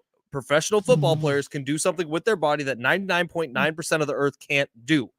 There's your cutoff But for dude, me. wait, hang on, dude. We watched a guy. We pulled up this video like 2 days ago because we were looking up Guinness Book of World Records that we could potentially beat. We Mhm. watched a guy pick up 27 eggs with his hand. Impressive athletic feat. In fact, he's the Why only. is that athletic? He's not an athlete. What He's about just someone who sets up dominoes? he does it with his. Hey, Okay, whoa. well, see, there's a line. All right. Well, so okay. So your line, it seems, Eggs? is a lot further swayed towards like the general public. I just can't believe we're not calling golfers athletes. Well, not all. I'm not. Listen, you can be an athlete and play golf, but I'm saying it is not mandatory. John Daly is not an athlete. He's an athlete. John He's a Daly freak athlete. is a cigarette smoking, Diet Coke guzzling, Taco Bell eating madman who can swing a golf club really well. Okay, If John Daly came into the studio right now and you did not know who John Daly was, you'd be like, "Did we get a new engineer?" You wouldn't be like, "Did we get a new athlete?" No, on I would staff?" think that dude looks like someone I want to party Yeah. with. Now, another example for you guys. Yeah. The Over the Line tournament that goes down in San Diego every single year. Sure. There's a ton of beer bellies out there. And a ton of those dudes are making some incredible athletic plays. Look, Guys. Vince Wilfork weighed 460 pounds. So you can't use the out of shape argument. He had a giant belly, but he was an athlete So is John Daly. because he could run 40 yards. Text line sub 70470. 5 seconds. Start your message with team. Is John Daly an athlete? Because that is what this ridiculous argument has turned into. Kimberly Lizakowski is at the front door. I need to go let her in. Also, Tony Conja is at the front door. Owner of Keg and Bottle, 10 locations all throughout San Diego County. Sean is here. Sean Fuller from Oak Ridge Winery. It is a Bar Cart Friday. We are going to be doing some wine tasting coming up here on Big Rich, TD, and Fletch. But I'm going to get all athletic on Ornberger's ass. Wow. No easy segues. We get right into a crime committed by Patrick Mahomes' father. Maybe he had a little too much wine. That's next.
Big Rich, TD, and Fletch. It's a Bar Car Friday brought to you by Keg and Bottle. 10 locations around San Diego. Joining us in studio right now, Sean Fuller from Oak Ridge Winery. That blonde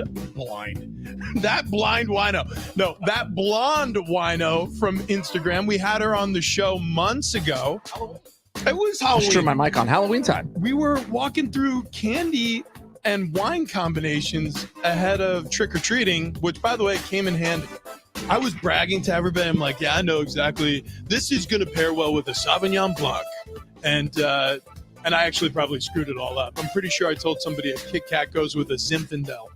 Anyways. Yeah. Actually, it's okay. Is it? What? Dude. No, Kimberly, you can confirm that, like, a Kit Kat and a Zinfandel will pair?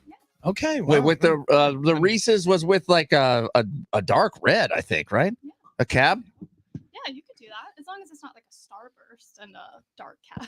Okay. Yeah, Very you want to good. stay away from the Starburst. Right. Well, in general. in general. Yeah, unless it's the pink Starburst. Yeah, that's the best clearly one. the best. The strawberry Starburst is the best. Which last Bar Car Friday, was it last one or two ago, where I made the margarita, beer garita using the Starburst pink packets? Was it last one? That might have been last week. We did a Wednesday, Bar Cart Wednesday. Which, by the way, never do that. That sucks. Yeah.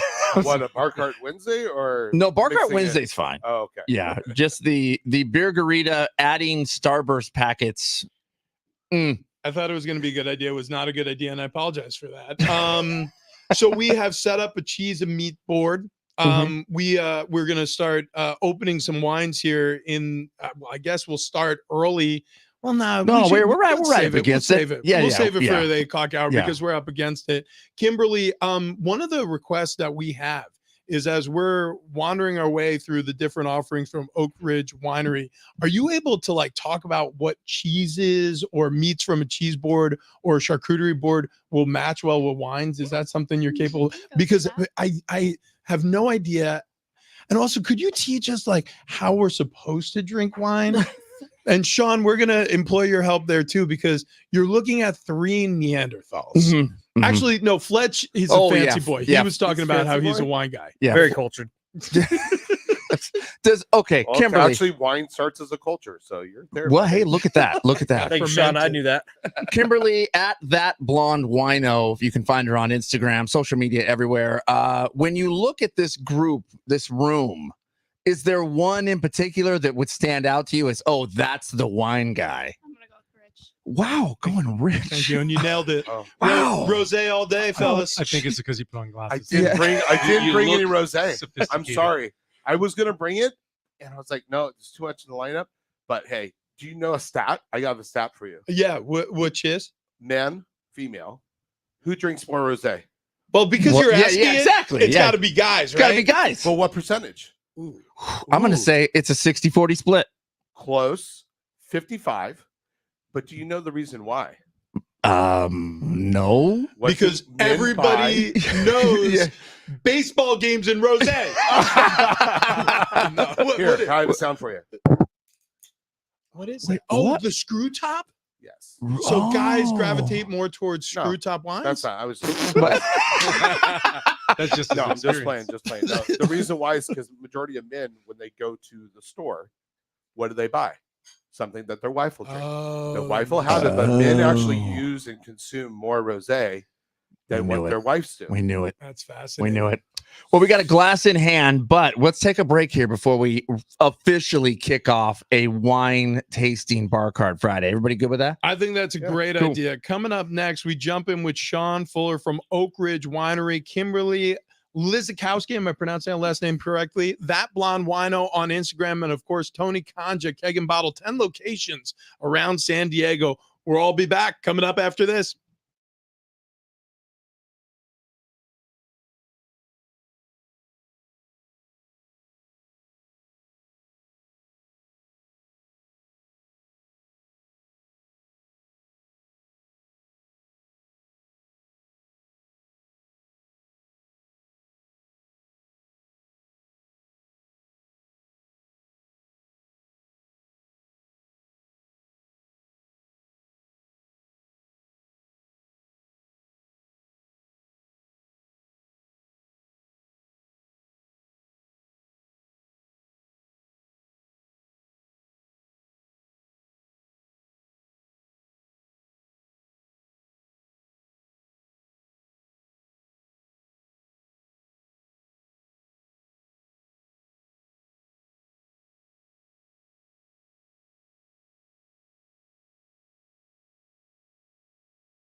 It's hour 3 on Big Rich, TD, and Fletch on a Friday, so it is officially a Bar Card Friday. This update presented by Beta Fulkerson Law Group. Padres beginning a 3-game series with the Braves today at Petco Park.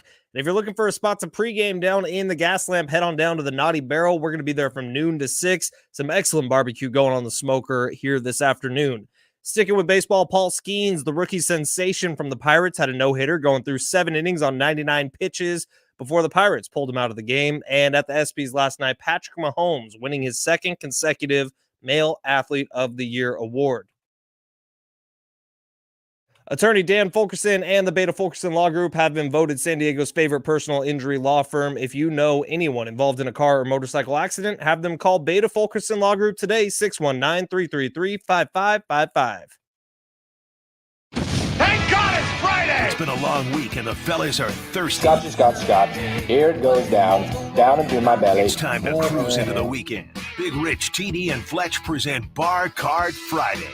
Brought to you by Keg and Bottle, with the best selection of bourbon, whiskey, tequila, private section bottles, and more. My problem is I drink too much, way too much. Yeah. I got my doctor a urine specimen. There was an olive in it. Now, let's pour some drinks. Happy Friday to those who celebrate. Happy Bar Cart Friday to everyone listening. And it is a very special Bar Cart Friday here in studio. Big Rich, TD, and Fletch with you. We have wine for the first time, a smorgasbord of cheese and meats, a charcuterie board, if you will. We have Sean Fuller with Oak Ridge Winery. We also have our wine expert, our celebrity influencer friend, That Blonde Wino on Instagram, Kimberly, joining us in studio as well. So Kimberly, we're just talking at break. You go like to wineries, or do you go wine touring? Like how do you even get interested in wine in the first place to become an expert and an influencer in the space?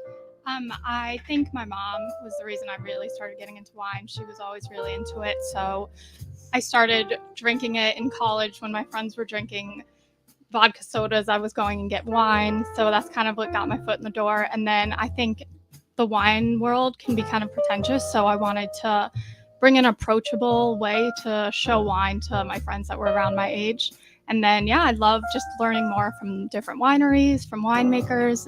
There's so much knowledge in wine, so it's very exciting. That's awesome. Yeah. Kimberly, if you stop by the Keg and Bottle location out in La Jolla, there's a wine bar there now. Ooh, Yeah. I will have to go. See? All right. Yes, you We know will. a guy. Yeah. He's actually sitting right here. His name is Tony Concha, and he owns Keg and Bottle, 10 locations around San Diego. There's also one in Santa Barbara and one in Chicago, possibly looking at a second in Chicago. Oh, it's not possible anymore. It is. So what's live. happening? It's live. Yeah. Congratulations, Tony. Yeah, And your congrats, son. Yeah. Absolutely awesome. So Sean Fuller, that's the voice you just heard there, joining us from Oak Ridge Winery. Sean joined us on a past Bar Cart Friday. He's moved on. He's moved on to bigger, better things now. Oak Ridge Winery, how long have you been with this company, and what has it been like so far, Sean? What's today? It is what, July 10th? The 20th will be 3 months. 12? So Oh, I've no been way. 3 months in transition. Yeah. Oh, cool. Yep. Okay. Yep. It's been going really well. So I run national accounts, Minnesota to Louisiana, all the way to Hawaii. So Oh, wow. Yeah, there you on-premise restaurants, bars and restaurants across the country, and a lot of the big chains too. But Tony being a chain extension, we're Did you want to flip that around? this one. Yeah. Yeah, I can. I don't know. Well, it's up. There we go. There we go. I can still hear you. Yeah, it was. I figured. I just didn't I know. just wanted to know if I was talking loud. No, enough. listen. Oh no, I didn't know. Everybody, Look, I was just trying to in the, help. Everybody in the biz wears one headphone completely upside down. I was trying to be in the biz. I like it. No, that's cool. I didn't. Sorry, You're cool. DJ Sean. What? No, You're this cool. is I love honestly, it. this is why we have you back. This is TD. I mean, it's like squirrel. He chases after the squirrel. We have to rein him in. I didn't mean to. I was trying to help. Sean was going on a beautiful little soliloquy there about wine. And I was- TD just derailed it. I didn't National mean to do distributor. that. It was not Accounts. intentional, So, Sean. I apologize. Michigan to Louisiana to Hawaii. Dude. Hawaii. You kidding So me? I work in building our brands across the country. But the first wine that we're tasting is Old Soul. Okay. Old Soul wine is a traditional value wine that we're really excited about. This is one of our new releases for the line extensions. There's 7 total SKUs in this brand portfolio. No. So you're gonna give a little swirl. Okay. You guys All gonna right. What do a type little- of wine is this? This is Sauvignon Blanc. Okay. Of course. So Of Sauvignon course. Blanc So a little about Oak Ridge. Oak Ridge is located in Lodi, California. It's the largest AVA, which is American Viticultural Association in the U.S. We're the largest producing AVA in the country. So that means like it's the most grapes on farms all across the nation. The most planted vineyards in one AVA. Okay. That's correct. Now when we give it the swirl, that's to aerate the wine. Is that correct, Kimberly? So when the wine is in the bottle, it's all closed up. It's not getting any oxygen. So when you aerate it by doing this, you're actually letting oxygen in and the aromas out. Okay. And then is there something I should be looking for in the glass? Am I looking at the legs against the glass? The legs would be when you swirl. Okay. What goes down, and that shows the viscosity of the wine. Yes, a lot of viscosity What here. I've always been told that. Yeah, it's a lot of viscosity. All right. Then okay, So when you guys go to this one, to the next Sauvignon Blanc, you'll see a texture difference in the glass. So I want you guys to just take a look at it, and you'll have then when you put, obviously, and all the different stages of the wine, everything will get like, oh, I'm getting this, oh, I'm getting that. Oh, I'm getting drunker. Yeah. I mean, but honestly, I'm gonna be honest with you, Sean. By wine number 4, look if I know if it's red or white. Take a sip here. Yeah, let's try it. Sauvignon Blanc. I want everyone out there to know that Rich did have his pinky up. Yeah. Oh yeah, your well pinky's done. out. It doesn't Pinky's bend. up. My pinky's under my glass. This one doesn't straighten out. This one doesn't bend. You put your pinky in the glass, and it's your coaster. You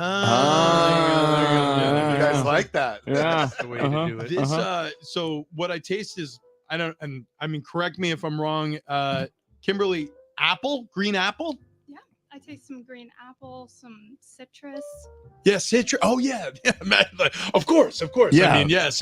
I was gonna say those same things. You guys said them before me. I was gonna say, like lemon fabuloso. Yeah. No, I'm kidding. No, it's delicious. It's absolutely delicious. It really is. Like a little lemon foam is what I get off of it. Lemon A lemon foam on a cocktail. I always look at how a cocktail. I look at transcending vibes, like what I think you'll agree to us, because you said something in the beginning. All your friends are drinking vodka soda. How can you talk to somebody who, I like my whiskey neat, or I like it in an old fashioned? How can you talk about wine that brings connotations and a synergy between the two, where there's not, I'm a wine drinker, I'm a booze drinker. Relatively, it's all the same. You just got to find the nuances between the two. It's delicious. Yeah, it's really good stuff. I'm in. Old Soul. This is the Sauvignon Blanc. Now, in that line, like, so you notice, like, I don't know whether it's Duckhorn or it's Skenes or it's whatever. Like, they'll have several different offerings. Some of them, some white. Does Old Soul, Sean? Does that have a lot of different types of wine? What do you call types of wine? Is it varietals? Varietals. Okay. Yeah. Does it have a lot of different varietals? Which when you type in varietal on your computer, it says it's spelled wrong. So there you go. Oh, that's interesting. It's just one of those ones. You got to add it to the dictionary. So Old Soul, it has a lot of different types under that label. Yeah, we do. I brought we have our Old Soul Cabernet, which is right here. Oh, cool. And then our Old Soul Zinfandel, and our Old Soul Chard, and then our Pinot Noir. This is my little baby. This is This is literally clutching into his chest. This is baby Meiomi in a bottle. So people who know Meiomi and know the value, this is baby Meiomi in a bottle. I love this brand. Our winemaker is amazing. The whole team is amazing at Oak Ridge Winery. Shout out to the Oak Ridge team. Love you guys. But Laura has just came into our winery and has completely transformed our value, our flavor profile, the length and the value in the glass. And one of the best things I can say is that, we offer a great affordable brands with amazing quality. Yeah. Oak Ridge Winery has been is 5 generations owned. And we are female-led winery and veteran owned as well. Holy cow. Wow. Okay. Boom, boom's there, right? No kidding. What's the price point for like an Old Soul Sauvignon Blanc, or I don't know what was just poured, but like what's the range we'll pay for these wines? Yeah, so Old Soul, so anywhere from $10.99 up to $24.99.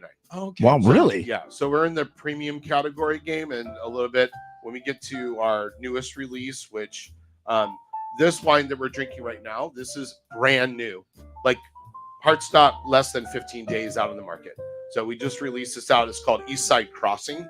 And this has been a really great hit with a lot of our celebrity Instagram people out in the marketplace. Yeah. Maybe we'll get you some. And I'll get a kit down to you. We'll trade. There you go. Tradesies, we'll do some tradesies, yeah. But what's awesome about this one, so we'll put it to the nose, right? Get it right up to the glass.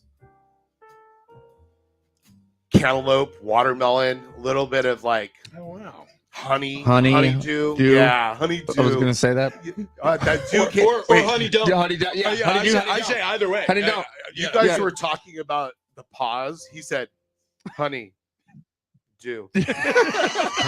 I love it. I think he was separating the two words. Like he means like morning dew. Yeah. Like just Oh. ready to settle. Very earthy, very moist. By the way, you're hearing the voice of Sean Fuller there. He's the national account manager over at Oak Ridge Winery, which you can pick up at any keg and bottle location. There's 10 of those all throughout San Diego County. And at That Blonde Wino, Kimberly Lizakowski, our wine expert here in studio, joining us today. I've given this one a swirl here. Trying to look at the legs. This one doesn't look as viscous. Am I wrong? Probably. I mean, so I'm kind of the viscous expert on the show, Sean. Take the glass and tilt it a little bit. Okay. And then watch the teardrops on the backside. The teardrops on. Oh, I got you. That's where you're going to get your viscosity. Okay. So there's two different types of legs, and when you're looking at it, like the first Sauvignon Blanc, 100% Sauvignon Blanc, and it drapes fast around the edges. Mhm. This one, your tannins, the yellow color that you're getting from the glass, is actually going to bind to one another, and then the viscosity is going to hold it in teardrops. Those are your legs. Wow. I get Okay, what I you're got saying. you. Yep. I I'm got all you. over it. We were talking Mhm. about tannins earlier, so Mhm. you know we're right there with you. Sean. Doesn't Tina Tannins work over in sales? She does? Yeah. She handles some pretty big accounts. Right. Tina, That's come get some wine. yeah. Actually, I have a feeling we're gonna have company here pretty soon. Exactly. Kimberly, when I walk into a liquor store, a wine shop, even a grocery store sometimes, That's or good. specifically That's Keg good. and Bottle. Mm-mm. Keg and Bottle, 10 locations around San Diego. He has plenty of wine there.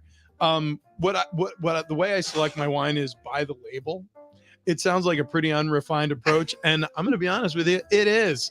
I picked I don't know. I picked the wine by the artwork. Does that have any relationship to what's in the bottle whatsoever? No. Okay, very good. Moving right along. Yeah, but I mean, There are great bottles with very plain bottles. what if it has Snoop on the label though? Oh yeah. Yeah. Jolly Red. Yeah, I mean. Wait, why'd you make that face, Sean? Why'd you make that means face? it sells a lot, guys. Yeah. Sells a lot. a lot of the direction with wine, and I think you coming into this world, a lot of the millennial Gen Zs are wanting identifiable. So that wine has a little bit of pumped up sugar in it. Okay, which yeah. Wines do have that Oh, all got across the board. Wait, Got do it. they Some do, add some- sugar on top of like what the wine ferments at, or Yeah. you know, yeah? They got to bring it to stability. There's a lot of different tricks of the trade Okay. that actually bring that to nature. This wine, 10% Chardonnay. So we gave this a little bit. We wanted it to be different than our vineyards. Everything we grow is 100%. We own it. Our family, the three sisters, they own all the property. No, we don't buy any juice from anybody else. Wow. Okay. So it's really great that 5 generations, farmers first. That's what we are. And we're a Fun. female-led winery that is a diverse brand.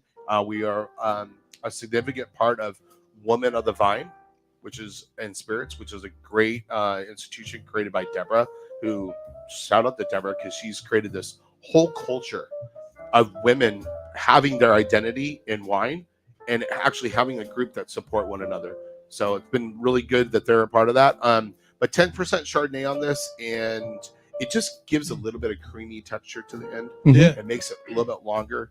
We taste this against some of the big boys, like the one that has duck on the label. Oh And yeah. honestly, Mhm. Okay. good. All right. Honestly, Now, this is good quality. Sean, before we get to TD's halftime, a quick question about Lodi itself, because you hear about Napa and Temecula and the different temperate climates that wine can often, or wine grapes can often be grown in. Lodi gets hot as hell. I know this because I grew up within 30, 20 minutes of Lodi. Winner, Now, winner. Yes. With it you're being correct. hot as hell, some grapes do actually flourish. in warmer weather. But what does Lodi's temperature do for your vineyards? What are you Googling over there? Yeah, Fletch? That's What- not what straight is off the going dome, on? bro. What is he talking about? He'll always What? like Google something and be I like, swear to God, I come was look at my just screen. thinking about orthopedic surgery. Last thing that was Googled was Nikki Glazer roast. Okay. Yeah. True. There's a term in the industry that we use called diurnal swing, and that is actually the high to low. And actually, where our Yes. Fletch has one of those. Yeah. highs and Right lows. now. Pretty much every day at 9 That's o'clock. what you- that- Yeah. Keep I the think- Lysol wipes handy. Gosh. I think he was trying to stump me there a little bit. Like, What- oh, does what he you think? know? Oh, wow. These wine guys, you know. Unbelievable. Yeah. I want to talk to you about climate and also species of grape. So, no, I look. I like it. Yeah, that was really good. Absolutely no idea what I'm talking about. But He didn't answer the question. is it? Yeah. Are the grapes? Yes. Do they have to be warm? I guess. No, we do want, you do want warmth, but you want cool climate as well, because they need to have a resting time and an awake time. Just like humans are, we have to have our sleep time. And Damn during right. the sleep time is when I value rest. Yeah. yeah, I mean, Mhm. it's very important. Like, I didn't sleep at all last night because I just want to make sure I was down here on time. But the direction of what he said is that there, in our vineyards, we have specific lots. They're called lots that are either angled in certain directions, depending on the wind that we want to go through the vineyards, Interesting. or the sunlight that is needed for those. So wind even matters. 100%. Oh god. So in Lodi, it sits right in the delta. So the delta is one of like, we sit on the McColmy River that comes in off of another exchange of 3 different river banks that come into in the San Joaquin Delta. That's right where the So there's Steelers a play. lot- That's right. Yeah, Not 3 Rivers. Go ahead. Boy. You just What- had what- to what get a is- little poke. What? Steelers. I was just saying. You're seeing if I'm going to stay on track. Okay, so the Delta gets an evening breeze, which cools all the vineyards down, and they're like, "Oh, it's nice now."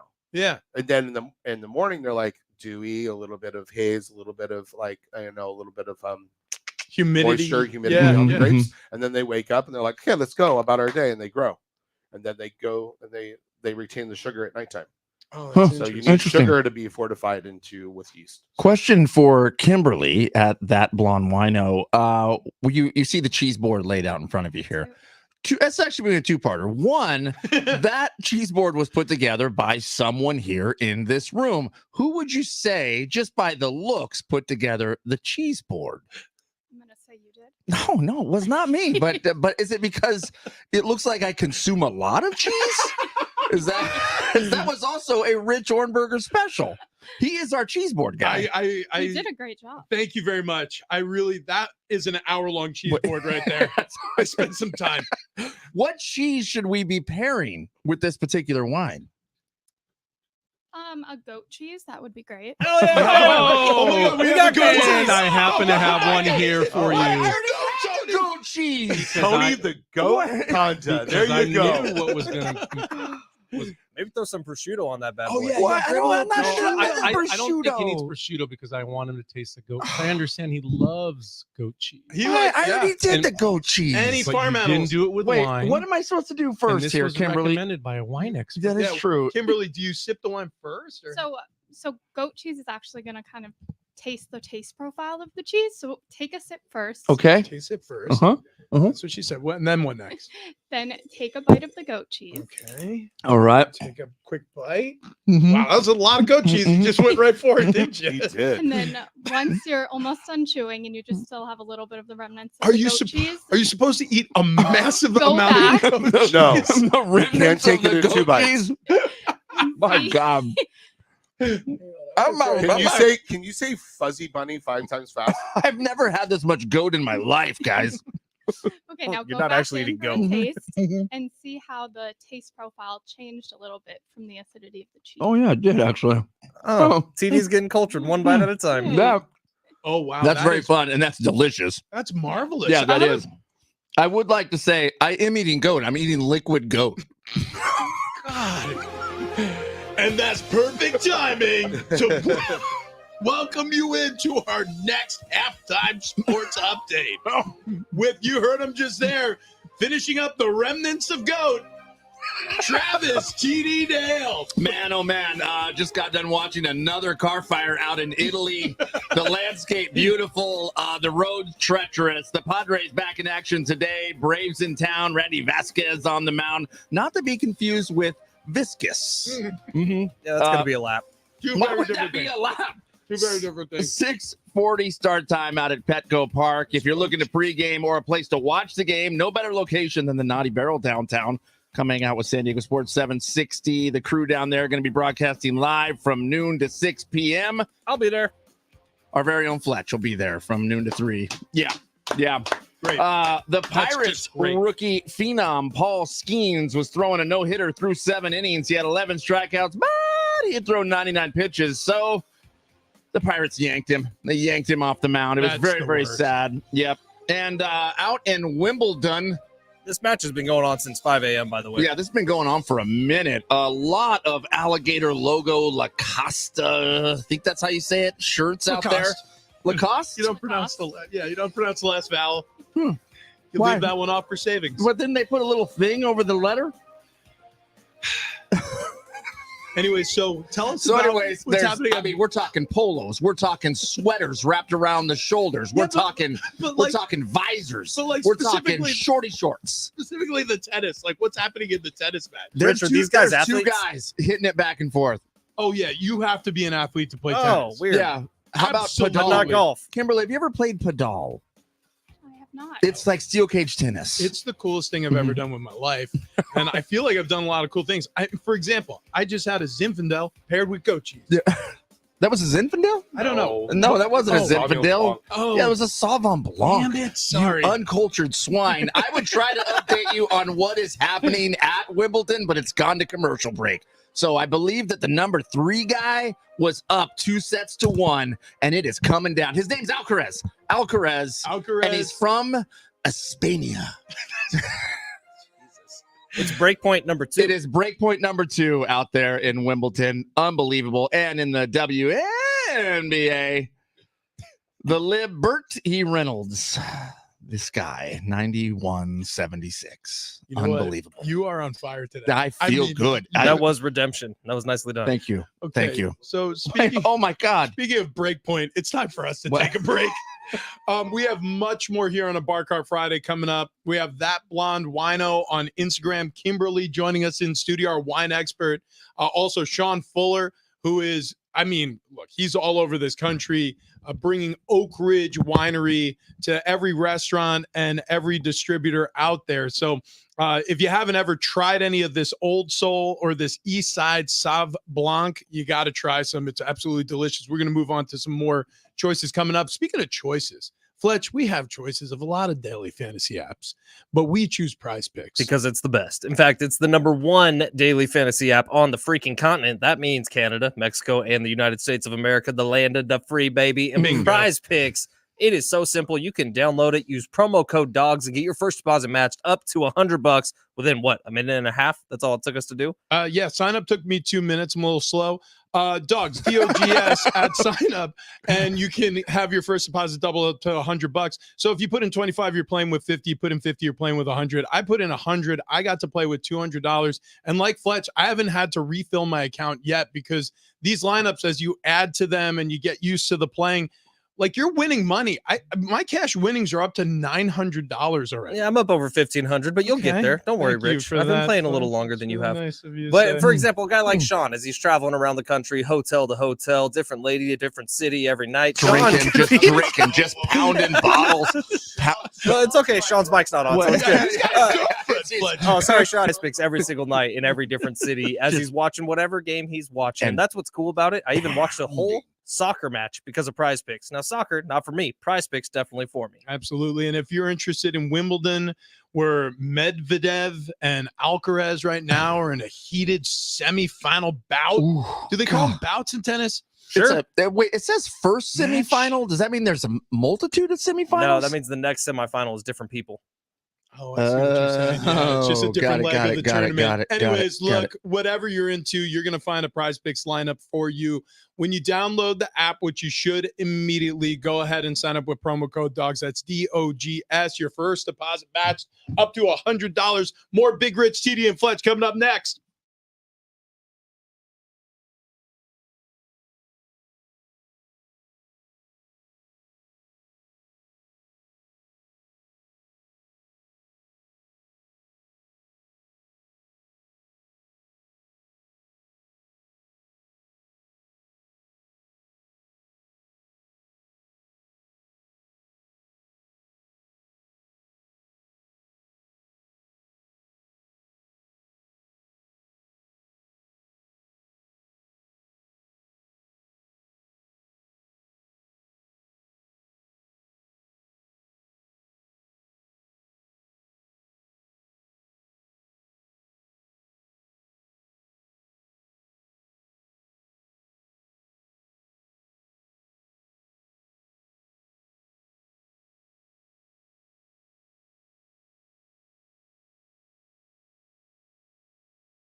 This update is presented by the U.S. Department of Veterans Affairs. Padres beginning a 3-game series with the Braves today at Petco Park. And if you're looking for a spot to pregame in the gas lamp, head on down to the Naughty Barrel. We're going to be there noon to 6. I am very much so looking forward to trying the tachos, which are loaded tater tots.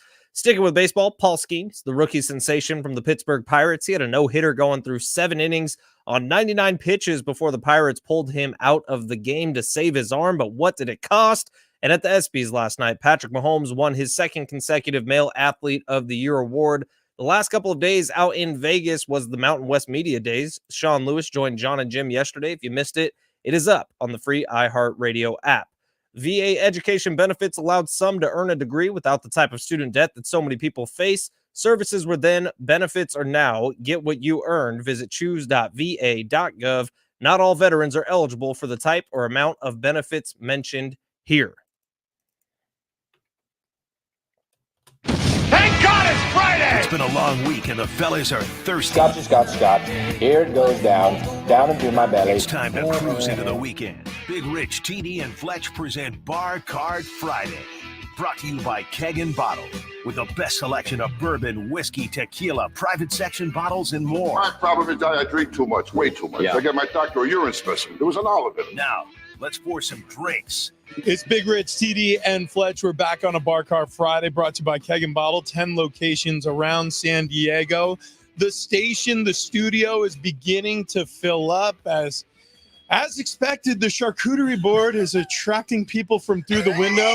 Our golfing partner, Shelly Brown, the producer from Star 94.1, Jesse and Tati, enjoying some delicious cured meats and some cheeses. I just conveniently happened to have a plate with a bagel on it as I was walking by your studio. Yeah. It's not a coincidence, guys.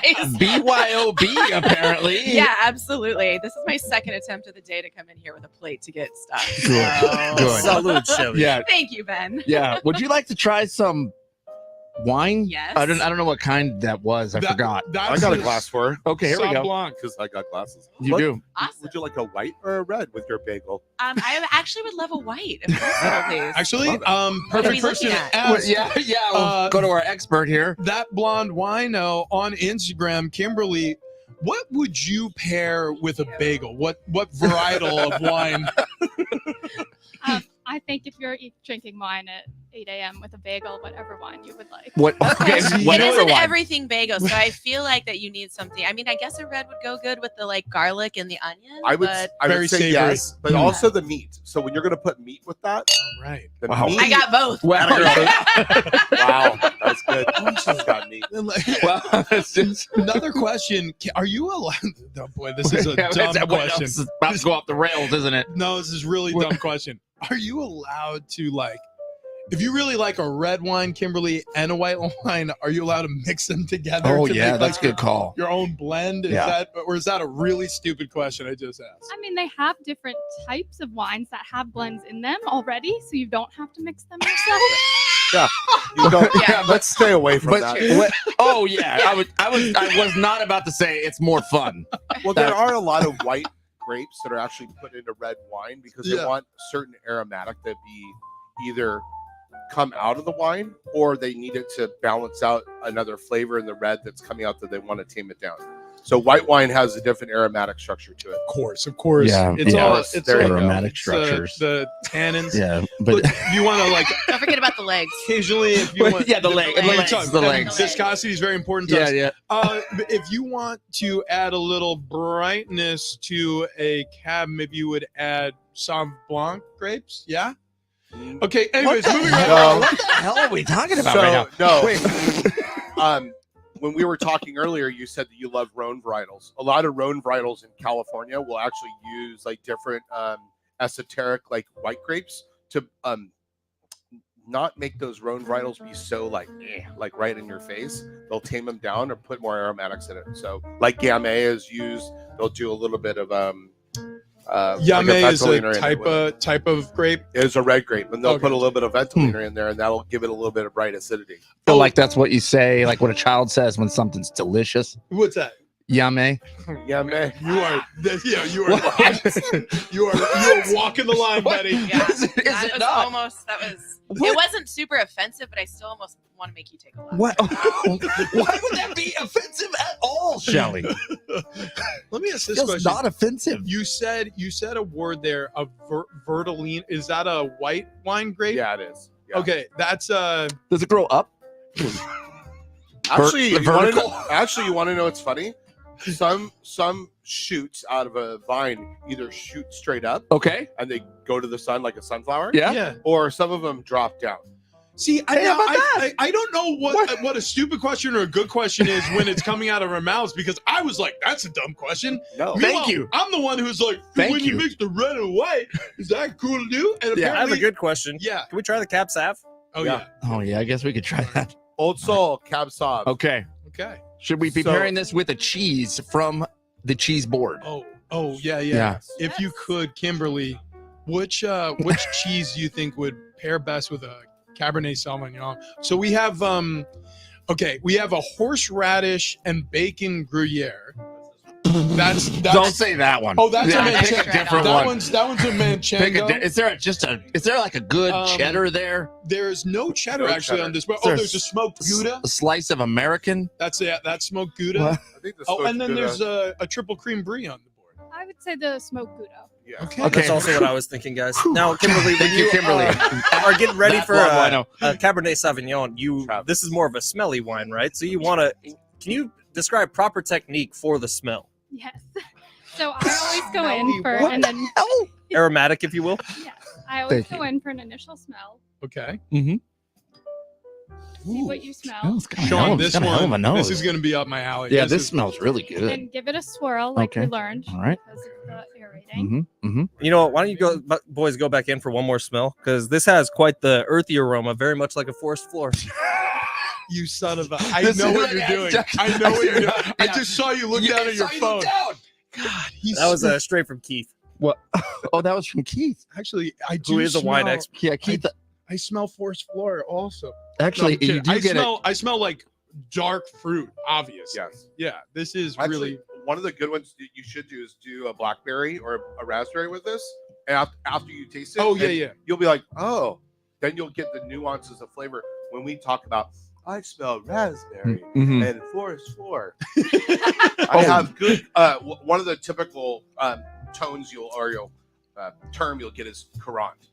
Oh Currant yeah, is a yeah. type of like a jelly grape that that you'll find in any mom and pop diner across the country, and it's easy. If you ever really want to do that, get a bunch of jellies, taste them, taste the wine.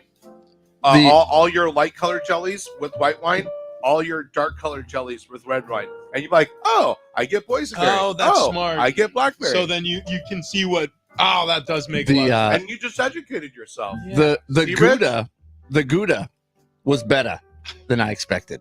I just, you know what? I don't. 2 laps? It's too late. You're up to. Well, you know, we're gonna keep count, and then you're You- just gonna. You're You have just gonna. chances to redeem yourself, but right now the count's at 2. Trav is going to end up running a 400 by the end of the day. I will be so sweaty. I have clients to meet after this, Shelly. Kimberly, quick question. When, like you see people do this. Okay, I'm gonna take my first sip of the Cabernet. I'm gonna do what I see people do. Sometimes. Oh, that's good. That's fun. What? Swirl Why it. do people do that? That is correct. And that is because you want the air going through the wine. Yeah. So you like hold it in your mouth, kind of like mouthwash gargle it, Hmm. kind of. I mean, look, I saw somebody do it on a show, and I'm like, nah, that's really dumb. And then I was like, I'm gonna try it. And then I did it with water last night What? just to be prepared for this show. Do you remember those bird whistles that you'd fill up with water? Yeah. And then, yeah, that's what it sounded like. That was cool.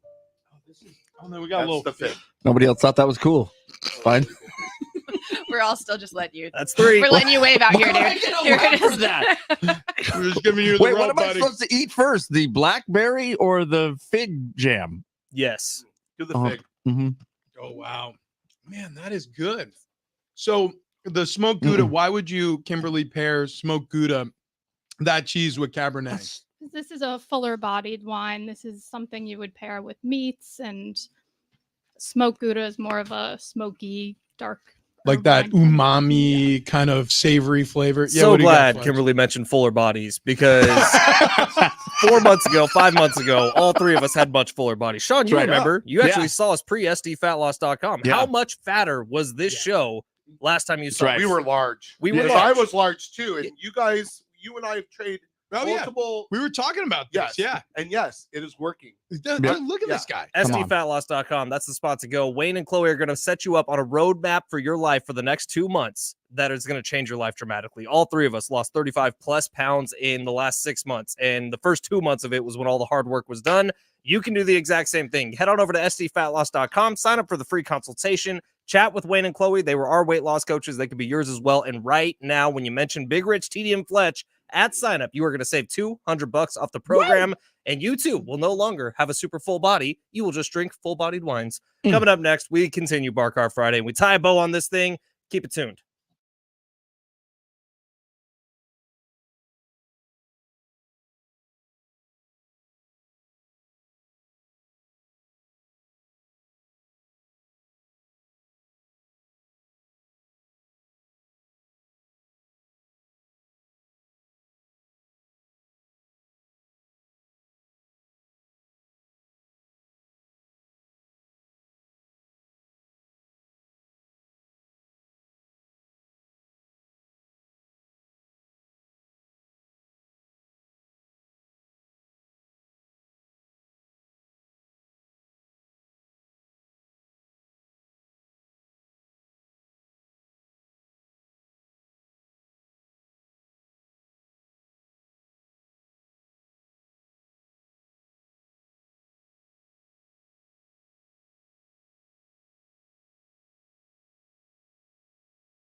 You can win yourself $1,000.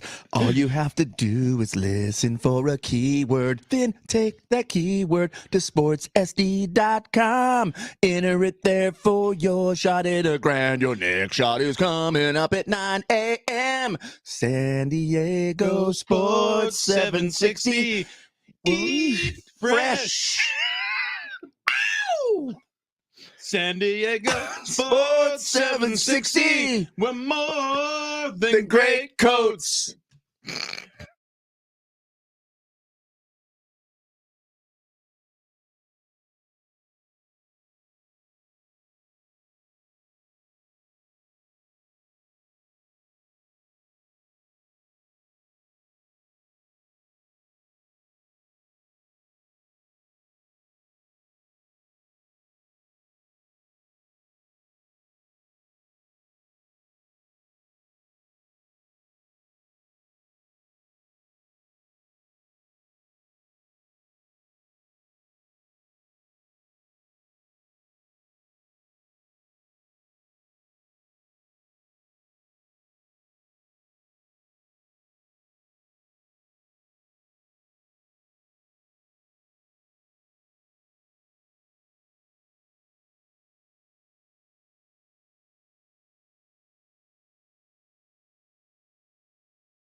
Big Rich, TD, and Fletch here. San Diego Sports 760. It is a Bar Card Friday for anybody who's uninformed. We do this every Friday. Today, with special friends, Oak Ridge Winery, Sean Fuller. That's He's right. bringing us some of the most delicious offerings that we've had in studio. It's our first wine day. And so because we were nervous about that, we brought in the big guns. We said, we need her. That blonde wino for the second time on the show, joining us in studio, Kimberly. Thank you for being here. I really feel like you've educated us all and classed up the joint because I have no idea what I'm doing. And with your guidance, I feel like now I do. Now I really do. So thanks for that. Thank you for having me. That was a cute selfie, TD. Listen, it's for the gram. 3 laps. Okay. I'm drinking wine. You have to take selfies. That's Isn't actually a I good mean, point. I think You it know says what? it on the bottle. By the Thank way, you. can I refrigerate reds? Is that against the... Why would you make that noise, Sean? That was Because my girlfriend's listening to this, and this is our argument. I love my red wines chilled, and she likes them room temperature. They gotta be room temp. Shout out to my girlfriend Danielle. I love like you. them cold. But I like them cold. Yeah. I like, because what I like to do is when I'm tasting the wine, I want it to start.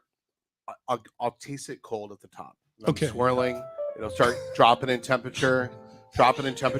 Perfect timing with the music. I always say this. Here's the funny thing. Yeah. I never taste my wines at a temperature where you're going to taste it where I wouldn't drink that. Okay. Because if you taste it at a cold temperature, it hides everything in your palate. Because it's cold. What is your skin Oh, do? yeah, What does your skin do? Everything contracts. Everything Yeah. locks up. So what does your tongue do? Yeah, yeah. I don't want to taste it, but when it's warm, it opens up and you actually get the tannins hitting your taste buds, so you know if it tastes good.